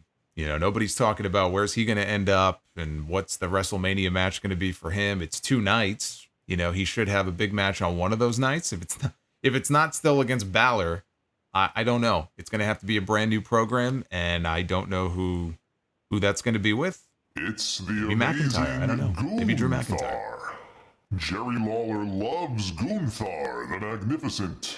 All hail Gunther. It's Gunther. Mike. No, it's Chris Mikesell. I saw Mike. I thought it was Mike. Chris Mikesell with a $50 Gunther bomb.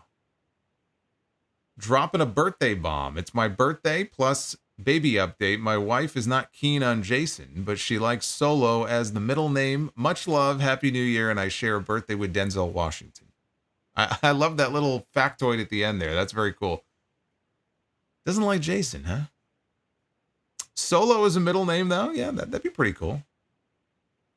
Solo as a middle name works. I would like that very much. But, happy birthday, Chris. I hope that you get everything you want. I hope you have a very happy New Year. And thank you for all of the support.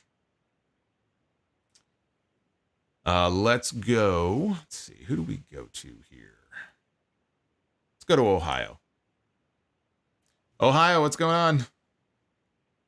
Not much. How you doing, Solomonster? Good. Who am I talking to? Chris Elliott. Good to hear from you, Chris. Trying to say you and JD do a great job with the wrestling reviews. Oh, thank you. I'm sure he would appreciate that too. Yeah, we got Tuesday Night Titans coming back, by the way, January 7th. Yep. So we're skipping next week. I'm going to be live here for New Year's Eve, but then we'll be back to TNT on the 7th. But what's your question? What's going on? That's all I wanted to say. You and JD do a great job, and hope you have a happy New Year. Oh, thank you. I appreciate that. I hope you have a very happy New Year also. Thank you, Solo. All right, very good. Take care, my friend. That was a very nice message there. All the way from Ohio. See, I like that. Very nice. Very nice. Let's go to Dallas. I was in Dallas many years ago. I love Dallas. Is this Michael? Yeah, man. This is Mike from the D. What's going on, Mike from the D? Nothing much, man. I've been a listener since the TV track days. Oh boy. Yeah. Long time. Yeah, man. Based off what's been going on with McIntyre this past year, KO, and then possibly Seth in the future, I wanted to get your top 5 most justified heel turns in WWE history. I don't know about most justified, but I always go back to Brett in '97. Where that would be my number one. Yeah, I mean, it almost has to be because it was just such a unique way they did the double turn, and then for him to be like, look, he was still beloved by people outside the U.S., but it's like all you people that turned on me for this guy who goes around and cusses and flips people off and does all this stuff. You know what? You people can kiss my ass, and yet he would go to other countries and be cheered wildly, but in this country he was a heel. I felt even then like, you know what, he makes a lot of sense. So I would probably have to put Brett in number 1. The Jericho one in 2008 is another one I think of, when he was trying to tell everybody that Shawn Michaels was lying to us and why do you cheer for him, he's faking a knee injury. That was another one. It led into a great program that the two of them had. Would I put that at number 2 of all time? I don't know about number 2, but that's another one that comes to mind. Okay. Yeah, I would have to agree with that too. I mean, I'm trying to think if there's like one. Yeah, I'm trying to think if there's like one more to round like a top 3 list off with. Unless you go with Kevin Owens right now, but it feels too recent. But again, he's making a lot of sense, with the things that he's saying. Drew McIntyre, he makes a lot of sense with the things that he's saying. I'm trying to think justifiable heel. Oh, you know what? Savage, 89. Of course. There you go. How can I forget? Hulk Hogan, man, he has lust in those eyes. Lust Hogan. You guys got me in the back seat. I'm the champion. I should be number 1. He was justified. Babyface masquerading as heel. That's it. Heel masquerading as a babyface. That's exactly right. I've been saying it for years. That's what Hogan was. So there you go. There's your list. All right, man. Well, I appreciate it, man. And well, I guess happy belated Christmas and have a happy New Year. Thank you. You have a happy New Year as well. All right. Take care. That was Mike from the Big D. Let's do a few more here. We got, let's see. We have, let's go to New York. New York. Hey, Solomonster, remember me, John Vargas? You know what? That voice, as soon as I heard the voice, it brought back memories. Well, yeah, hi, how you doing, man? Good. How's life treating you? Well, to tell you the truth, life hasn't been treating me pretty good as of late. I guess you can say meeting famous people, R&B single JoJo, 50 Cent, and LL Cool J and such, but and also Arnold Schwarzenegger and others. As we mentioned previously at the House of Glory Live for the Moment show, I was there in person, and I invited about numerous friends that have never been to an HOG show before. And did they enjoy it? And yeah, they do. They actually enjoy it, though. And let me tell you, truth be told, I had to invite these people because they've never been to a venue before. So you could say I'm pretty much their GPS. You helped guide them to where they needed to be. I like that. The human GPS. Exactly, and not only that though, they never got to meet the Hardy Boys before. I met them about at least 6, 7, 8 times at this point. But I had to tell the people who were in charge of the line. I told them hey, I paid for the Matt and Jeff Hardy photo op ticket, but I already met them. Hey, these people needed it because it's truly an early Christmas gift, because I pay out of pocket to make sure they have their moment to meet them and all that. So yeah, well, let me say this. I have never seen. I mean, it was like a zoo, especially like backstage and in the area later where they were like the photo ops and everything. The line literally, like if you know the venue, the line went like through the venue by the seats. Like it was crazy. So like those guys don't even have to wrestle another match if they don't want to. They could just do events like that and just make bank and not take a single bump ever again if they don't want to. Like it was insane. It is insane, to be honest, because I've been to that venue about at least 23 times, and it's not the first time that the Hardy Boys have been there before. This is their third time, to be honest, though. And you might it was their, but it was their first time since 2016. So it had been a while since we had them in. Good thing you mentioned, because I was there on that show back in 2016 when the Hardy Boys and Team 3D, the Dudley Boys, facing LAX versus Private Party. Yep. I was there. I was there in attendance. So when it comes to history of going to hog shows, or history of pro wrestling, it's not just the stage sets, but also everything in general and stuff like that. And I gotta say though, the people who got to meet the Hardy Boys, the ones that knew me for a number of years, they were very thankful for the experience overall. And of course, one of them got to meet Zila Fatu. And such, because once again, I have to help these people out and such. So, well, look, I mean, that's cool. Look, that's awesome. And I hope that you'll come out to the next one too, because we're going to be back on the 25th. So we're in Chicago on the 17th. We're back in New York on the 25th. Hopefully you'll be able to make your way out, next year for more shows. Is there a question that you wanted to get out there? Because I want to make sure I can run through some of these people that are left. So is there like a big question that you wanna ask?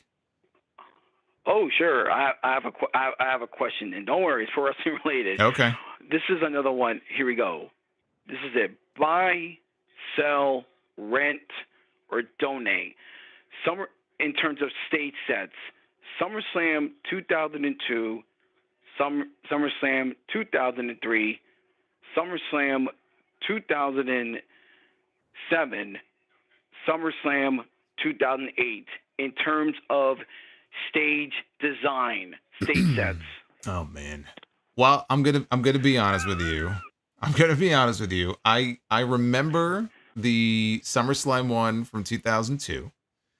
I don't offhand remember a lot of the other ones. A lot of the other ones don't really stand out to me. So I think almost by default, I'll probably have to buy 02.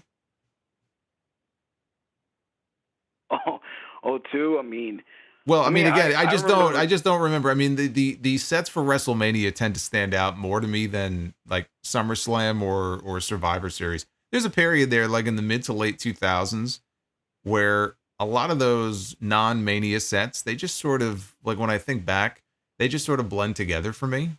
I can't really say that any single one really jumps out at me. So '02 wasn't really spectacular, but that's a great, it's one of the best pay-per-views that they did that whole decade. So I think just for that reason alone, I'll probably end up going with that one. But you stumped me. You stumped me just because I don't remember what the other ones really look like. So you can hang your hat on the fact that you stumped the Solomonster. There you go. That's a high note that you get to exit on. Let me of course. Let me just tell you, I want to wish you a very happy new year. It's good to hear your voice again. And if we do these again, hopefully we'll get you back on at some point. Oh, sure. Not a problem. And as always, I wish you Happy New Year, man. Thank you. Thank you very much. I appreciate that. All right, bye. All right, take care. Yeah, he stumped me. He stumped me on those. Yeah, House of Glory, man. It was a madhouse on Friday. A week ago, we had the show, and it was our biggest crowd all year. They were so loud. It was energetic. Again, it might not have been a fun night for me, but it was a great night for House of Glory, so I'm looking forward to the next show. Let us go to Alabama. I think we're going to Huntsville. Is that right? That would be correct. Awesome. Who am I talking to? It is Eminem, your boy. Is it Eminem? How you doing tonight? Yes. That's amazing. It's good to talk to you. Yes, it's always a pleasure to talk to you, my friend. Just first of all, to all the chat, it's always good to see y'all every week when I'm here. Second thing, I love you and JD on Tuesday Night Titans. Thank you. Awesome every week. I'm not going to take too much time because I know you got a call, so I'll just be brief. As far as what the super chats that I sent earlier tonight, yeah, I mean, Cody and Orton, I would love to see that happen in WrestleMania, but I'm leaning towards maybe that February pay-per-view. I think it's the Elimination Chamber, so kind of getting that direction there. And as far as Mox and Darby Allin, I kind of agree. I think Revolution might be the destination.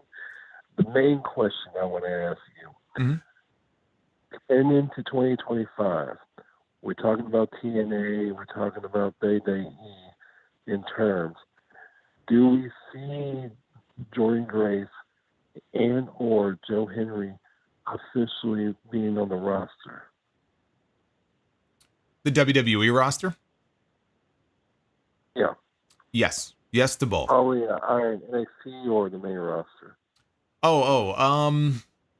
Jordan Grace, I think, main roster. Just because we've already seen her in NXT. So it almost feels like she's already had her run there. And I feel like she doesn't need NXT. All the reasons you would normally send somebody to NXT, you hear the things about, the camera angles and they have to learn how TV is done. Like, she's done it. She's been on a bunch of she was in the Royal Rumble last year or this year, whatever it was. So she goes to the main roster. Joe Hendry, I think that there's a better chance of him going to NXT first. Yeah, probably by the time 2026, 27, he'll definitely be on the main roster. Very quickly, I want to say to everybody in the chat, and I see y'all on there, how y'all doing? And Solo, it's a pleasure to talk to you again. Have a wonderful 2025, and look for the content, as one Bryan Zayn always saying. Have a good night, brother. Thank you. You too, my friend. Eminem. Look at that. Everybody in the chat knows Eminem. He's always chiming in on the streams. It's good to have him on with us here.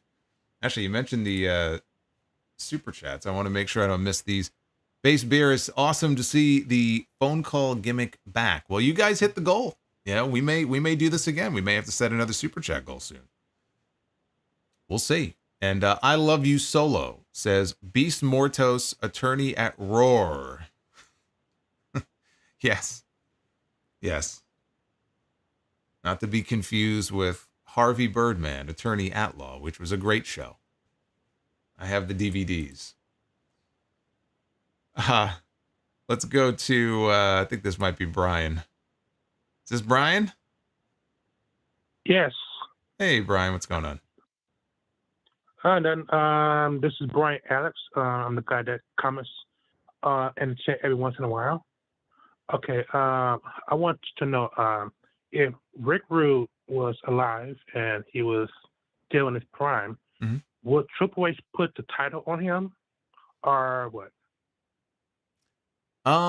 If Rick Rude was in his prime, I think that, yeah, I mean, I think if Rick Rude was in wrestling right now, I think that he would be in a very good position.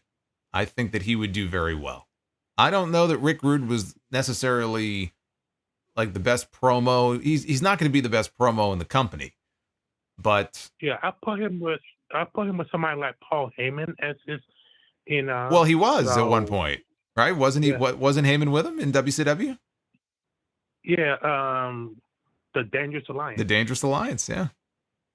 Yeah. Yes. Well, right now Heyman is exclusively with the Bloodline, so I don't think they would do that. But I think, I don't want to say he'd have the belt on him, but yeah, he would be in the upper mix for sure. Right. And Bret the Hitman Hart. Okay, so if he was in his prime, so who would he had more dream matches with? People in AEW or people in WWE? Because I could see him go up against somebody like Daniel Bryan and Kenny Omega in AEW. Sure, even MJF. Those would all be those would all be great matches. I mean, he would have great opponents in both companies. I think the better question is, which company would I prefer to see him in as far as mixing it up with their top talent? And I got to go WWE because I think, well, Bret and Punk for one. I'm sure Punk would love that. Right. Bret and Seth Rollins, Drew McIntyre, Roman Reigns. I mean, on and on. Sami Zayn, Kevin Owens, Randy Orton. I mean, there's so many great matches that you could do with him there that it's a shame we'll never get to see. I would say Bret and WWE though. Right. Well, it was nice talking to you. I mean, surprisingly, I wasn't nervous. No, what's there to be nervous about, right? We're wrestling fans talking wrestling. There's no reason to be nervous. I'm glad you called in, and I want to wish you, as I have been everybody else, a very happy New Year. You too. All right, take care. That was Brian with a great question. Yeah, imagine all the matches that Bret would be able to have, like, in his prime right now, against that current WWE roster. It's just endless names. Endless names that it's right. AJ Styles. I completely forgot. Bret and Cody. Yeah, Bret and Cody would be good. I completely forgot about AJ. That's right. AJ Styles. Bret Hart and Jacob Fatu. I always loved when Bret would mix it up with guys that were bigger. Bret and Bam Bam. Bret and Diesel.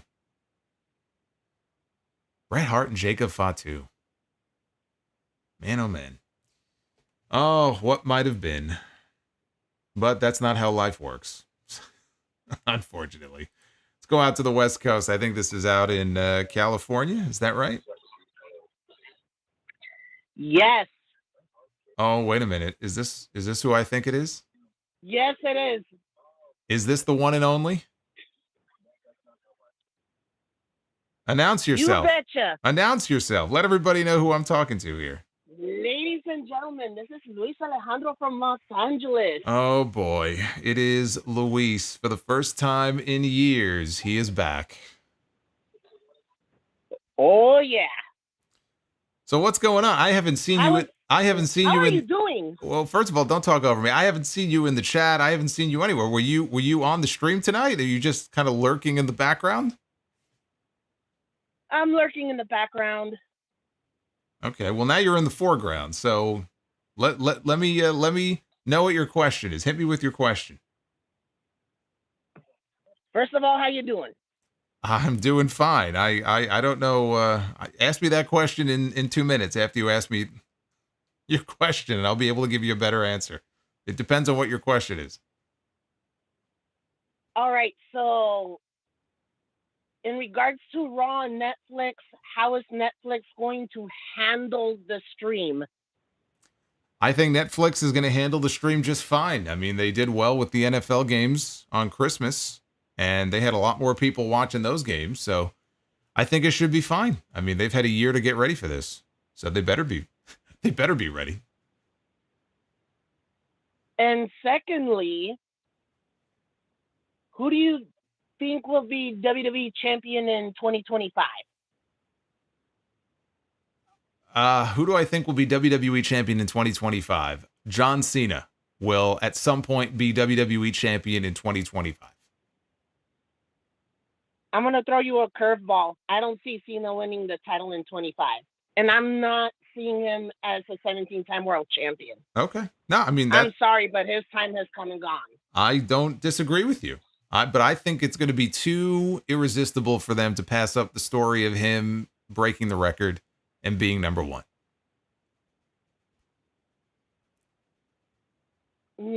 I've stunned Luis into silence with my wonderful answer. Look at that. I've left him speechless. Speechless. You have that right. Okay. Well, on that note, Luis, I want to wish you a very happy New Year. I'm glad you were able to call in. Mm-hmm. And hopefully we'll One more thing. I would course. love for you to come to Los Angeles. I would love to get out to California at some point. I have to come up with a good reason to fly 6 hours. I have to have a damn good reason. So when I figure out what that is, I will let you know. All right. All right, buddy. You have yourself a good New Year, okay? All right. You too. Nos vemos. Look, did you just insult me, or is that a compliment? I will see you later. That's what it means. Oh, okay. All right. I thought you were calling me a name. Okay. All right, Luis. There he is, the one and only. There's nobody like Luis, for better or worse. There you go. Luis he is the man. I'm having flashbacks now to our Dynamite and Rampage streams in 2021. There you go. Base Beerus with the $2 says, shout out to Luis. There you go. Look at this. Luis has some fans here in the chat. And Andre Johnson, are you guys planning a hog show for Vegas? I don't know what's going on right now with Vegas. TBD.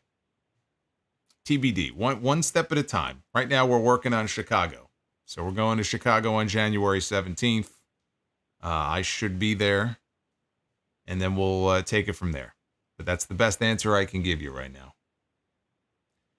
I don't know what I don't know. All right, let's take a few more, and then we will get out of here. Let's go to 904, I think.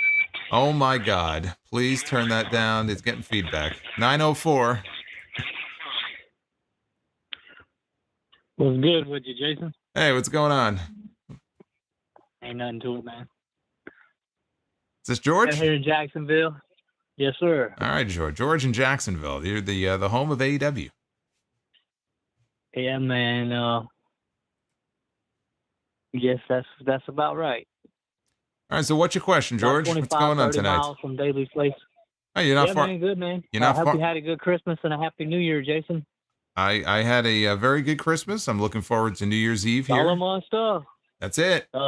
That's it. Hog, I ain't been in no events personally, but I've caught some on DVDs and stuff. I'm one of the old aces and eights back in 2013. John Johnson's my first cousin. I don't know if you know who that is. No.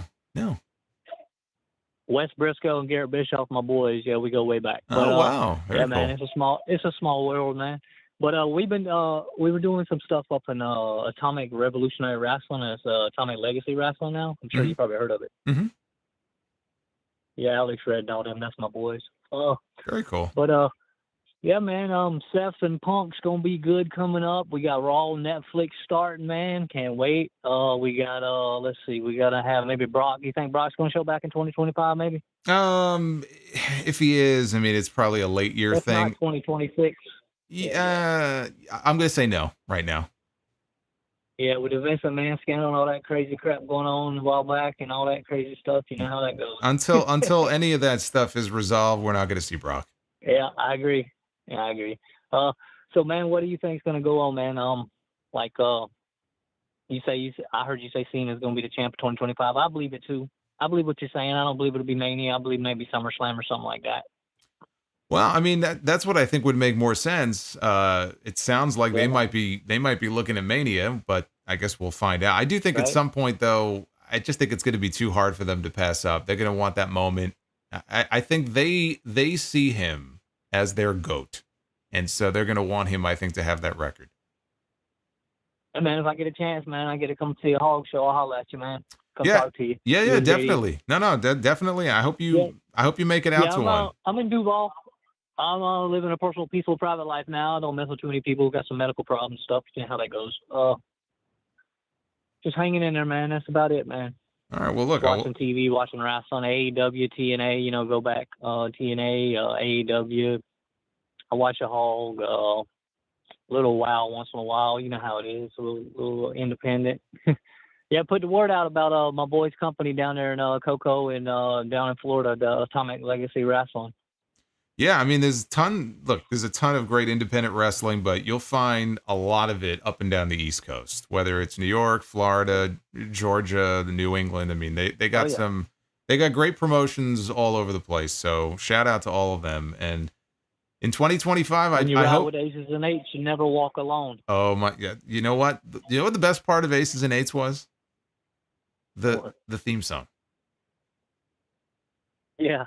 They had a great song. I'll give them that. They had a great theme song. Yeah.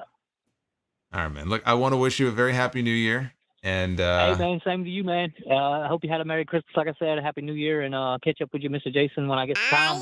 Get the membership back up when I get some money. I'll try to deal for the holidays, you know, to pay and stuff. You know how that goes. I appreciate it. I'll catch back up, and I'll join the membership pretty soon, and all that. I appreciate everything, and I've been with you for a long time. I've listened to you stream for a while.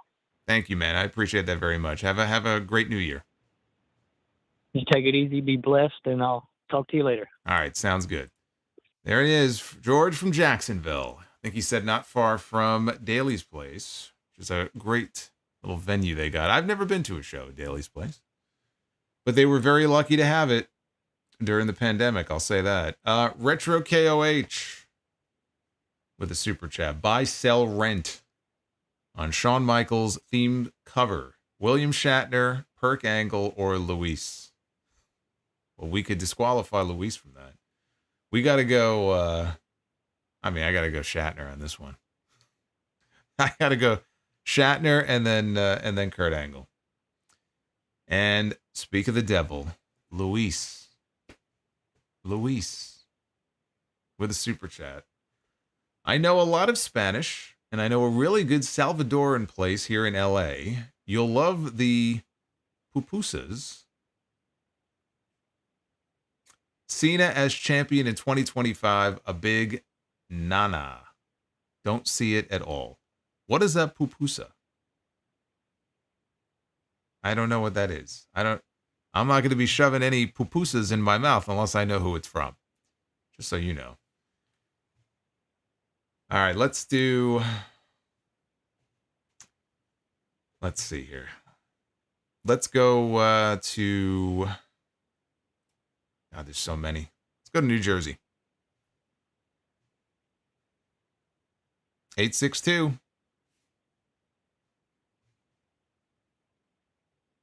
862 going once. 862 going twice. There he is. Hey, can you hear me? I can hear you now. I can hear you. Who am I talking to? Doing, Brother Solomonster.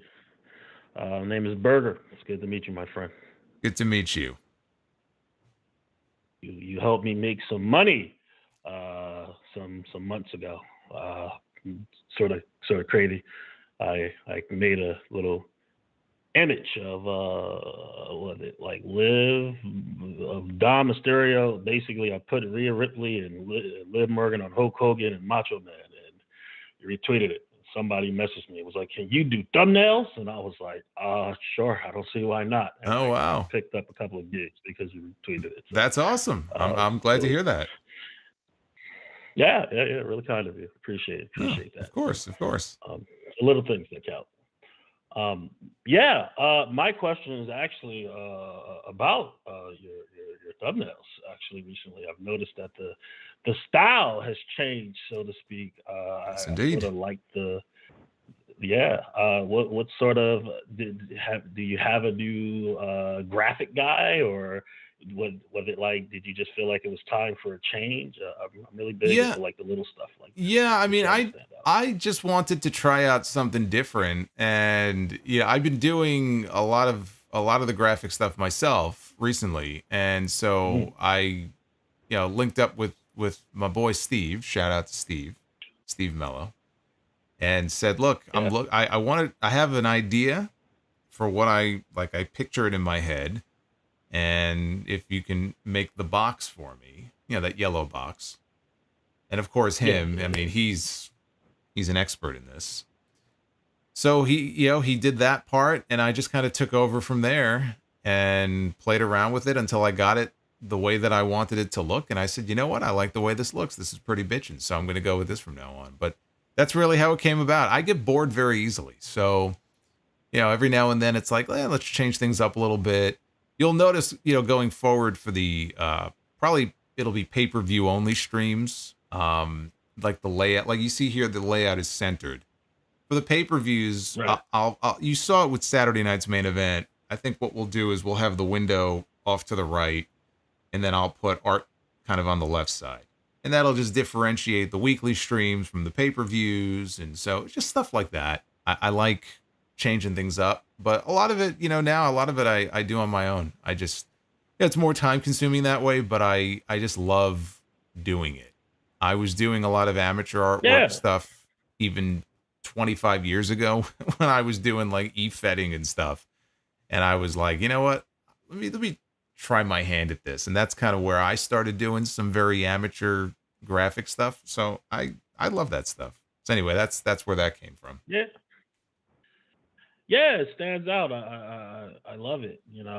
Thank you. The dark side of the ring really stood out. Like, just like, you saying you have your buddy, he makes the boxes. But it really, just having the color match whatever, Big Boss Man, here's a little blue in there. Yeah. It really stands out.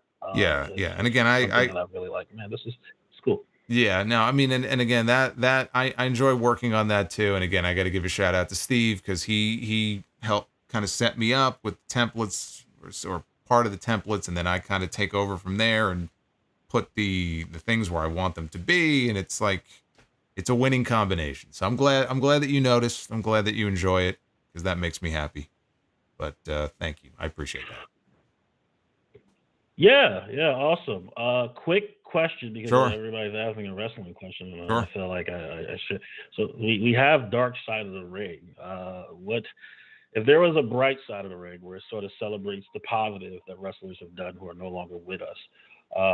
Who are 3 episodes you would like to see that on? One automatically Shad, Shad Gaspar. I think that would be a wonderful episode. But who are 3 individuals you would be like, I would love for them to highlight the positivity that they've done, and why they were here with us on this earth? Yeah, well, I mean, one, he's still with us, but I mean, that's perfect kind of show for someone like DDP. I mean, for the work that he's doing, I mean, they could probably do an entire season just on the people that he's helped. And I know now he's doing some work with Lex Luger, trying to help him and trying to help him walk again. So he's still among the living, thankfully, but I think DDP would be a good candidate for something like that.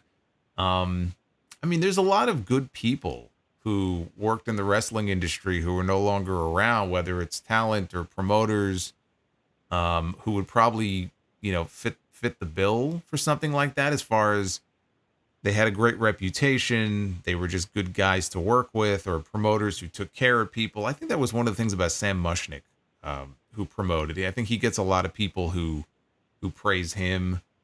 But I don't know if there's any one person who hasn't been talked about who, you know, would absolutely like be on my list of people in like a first season of a series like that. I'd have to give some more thought to that. People that I may not be thinking of right now, because again, DDP is the first name that came to mind, you know, and he's still with us. So just in terms of like all the good that he has done, we're not just talking about being a nice guy. I mean, like he has, like the results speak for themselves, and the things that he's done and the lives that he's helped save. I mean, again, it's just a great story.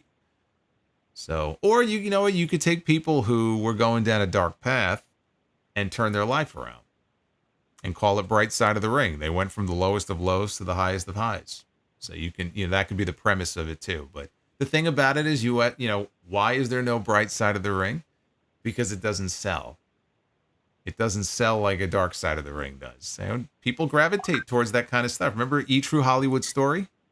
Right? Same concept. Yeah. It's the same concept. So that's why they don't do a show like that. But if they did, you could find people. You could find people for a show like that. But that was a good question. I appreciate that. Awesome. Yeah. Thank you so much. Have yourself a wonderful holiday. And Thank Happy you. New Year's to you. And big shout out to Tagaloa Superfan. Keep spreading the gospel of Micah and Camacho. There it is. He is his biggest fan. Hey, look, there we go. All right, take care, my friend. Happy New Year. All right, enough. All right, take care. And let's end things with someone who I know has been waiting for a while. Mr. Tennessee. Is this Tennessee? It is Tennessee. Hello, Jason. How are you doing? I know you've been waiting for a while. I'm sorry for the wait. Who am I talking to? This is Charlie in Tennessee. Hey, Charlie, what's going on? Well, first off, I got to say Happy New Year like everyone else. Of course. Happy But New Year. now I'm going to bring Buzzkill to the party. Uh-oh. I want to talk about AEW. Huh. Well, you're gonna buzzkill a lot of people in the chat, but okay. What's the question?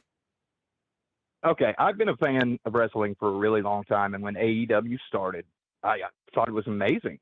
Uh-huh. And it's been like a perfect storm of negativity over the last year and a half. I mean, it kind of started with the CM Punk thing, and the talking heads bash it every single week. What do you think the overall attitude is in the locker room? Well, I'm not in the locker room, so that's number one. So I can't say with any certainty what the overall feel. Guesstimation. Well, yeah, what I was going to say is I can't tell you for sure because I'm not there. What I would think is you have a mix. You have a mix of people like FTR, let's say, or Adam Copeland, who genuinely enjoy being there. They want to be cheerleaders for the brand. They love Tony Khan. Tony's done a lot of nice things, especially in their hometown, with the storms and everything. And that's a great thing. And I think they're genuine. Well, yeah. I think they're genuine when they come out and they say, they bleed AEW. They love this company. Then you have people who I think are probably unhappy. They're unhappy for various reasons. Maybe they're not happy with how they're being used, or maybe they're not being used hardly at all. And things have changed and the company is different than it was a few years ago. So you probably have a lot of very unhappy people as well. I don't know that I'm not going to sit here and say that, morale in the locker room is down. Again, I don't know that. I don't think that's the case. I think it's a mix. I think you have people who are happy and you have people who aren't. Guess what? Every wrestling company has people who are happy and people who aren't. And it's directly tied into how they're being used, how they're being paid, how they're being treated. If you're being paid well and you're being used and you're on TV, you're probably pretty freaking happy. If not, you're probably not. So I think it's a mix of both. That's perfect. But I'll add to that. I think that you also have people who, and it doesn't help when you have people who will go on social media who post very cryptic things. And that's something we've seen a lot of also in the last few years. And I think a lot of it also will sometimes tie into people who have contract issues or a contract coming due, or they're unhappy about something, and then they're very vague and stuff they post on social media. Some of that happens also, and it tends to kind of add, I think, to the piling on that you see on social media. So everyone has their own agenda. Everybody has their own situation going on. Like I said, there's always going to be a mix of people who are happy and people who aren't. Right now, the issue with AEW is they're just not as hot as they used to be. In 2025, they have to try to figure out how they can claw back some of those fans who used to watch them who don't watch anymore, and try to drive their numbers up a little bit. It seems like social media, there is nothing positive about AEW out there, or very little. And it's so discouraging. I know that, that for the athletes, they're giving their all. And it's got to be really torturous to them to see the stuff that's being posted on a daily basis. It's got to be rough. No, I'm sure. Look, I'm sure it is. And especially when it's stuff that in many cases is out of their control. If it's decisions that are being made from Tony Khan or other people who work there, and sometimes they could be stupid decisions, the talent doesn't necessarily have any control over that. So they may want to sort of fly the flag of AEW, but sometimes AEW doesn't make it easy to do that. So there's some of that too. Yeah. There's blame to go around. There's a lot that can be said, but to kind of boil it down to that one point, I think there's a little bit of everything going on there. Jason, thank you for everything. Happy New Year to you. I've been a long time listener. I hope 2025 is the best year yet. I appreciate that very much. I hope you'll be along for the ride. Absolutely, my friend. All right. Happy New Year. Happy New Year. All right. Take care. There you go. There you go. First time we've done that in a while. I enjoyed that. I hope you guys did too. Especially, hearing from some people who I remember from last time. And they're still around and they're still active, and that's awesome to see. Yuri, oh wait, hold on. Uffman, he has an explanation for what a pupusa is. It is a homemade corn tortilla filled with refried beans, cheese, oh, you lost me at cheese, or pork, or a 2 of the 3 combination. All right, well, I'll take the beans and the pork. You can have the cheese. That's not going to work for me. West Coast James celebrates 43 months of membership. You never tried pupusas? Bro, you're killing me. Are you streaming for New Year's Countdown? Yes, I am. I'll be eating a pupusa on the stream. Pace Beers, thank you for the 2. And finally, Yuri. Is Hogg's goal to eventually get a weekly show? I think that would be great at some point. I don't think that it is out of the realm of possibility at all. I think the number one goal is to continue to put on great shows and just have a bigger 2025 than we had in 2024. 2024 was our biggest year yet. And I think 2025 is going to be even bigger because we're going to be doing more shows probably on the road. Even I'm not privy to all the plans in the works, but that I think that would be a long-term goal. Yes, I do. Could it be in 2025? I don't know. Stay tuned. 5 and J POVs with the $5 says 3-hour SmackDown is a huge mistake. I get it. It's about money. So why not make NFL games 25-minute quarters while we're at it? Sometimes less is more. I say it all the time. Less is more. But they're going to make their money now while they can. And at some point, they won't be able to make that kind of money anymore, and they're going to have to scale back. But I don't know how long it's going to be until we get to that point. I guess we're about to find out, because there's going to be a lot of WWE coming up in 2025. Hog to Toronto. There's Steve. Hog to Toronto.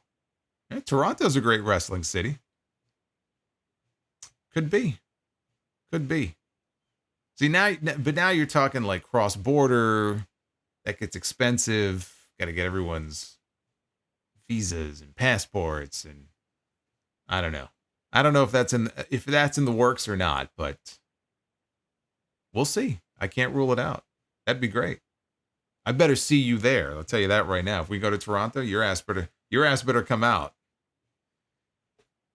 All right. Thank you guys. This was fun. Tomorrow night, actually less than 24 hours now, World's End. I will be live after AEW World's End, the final pay-per-view of the year, and then episode 894 of the podcast drops on Sunday.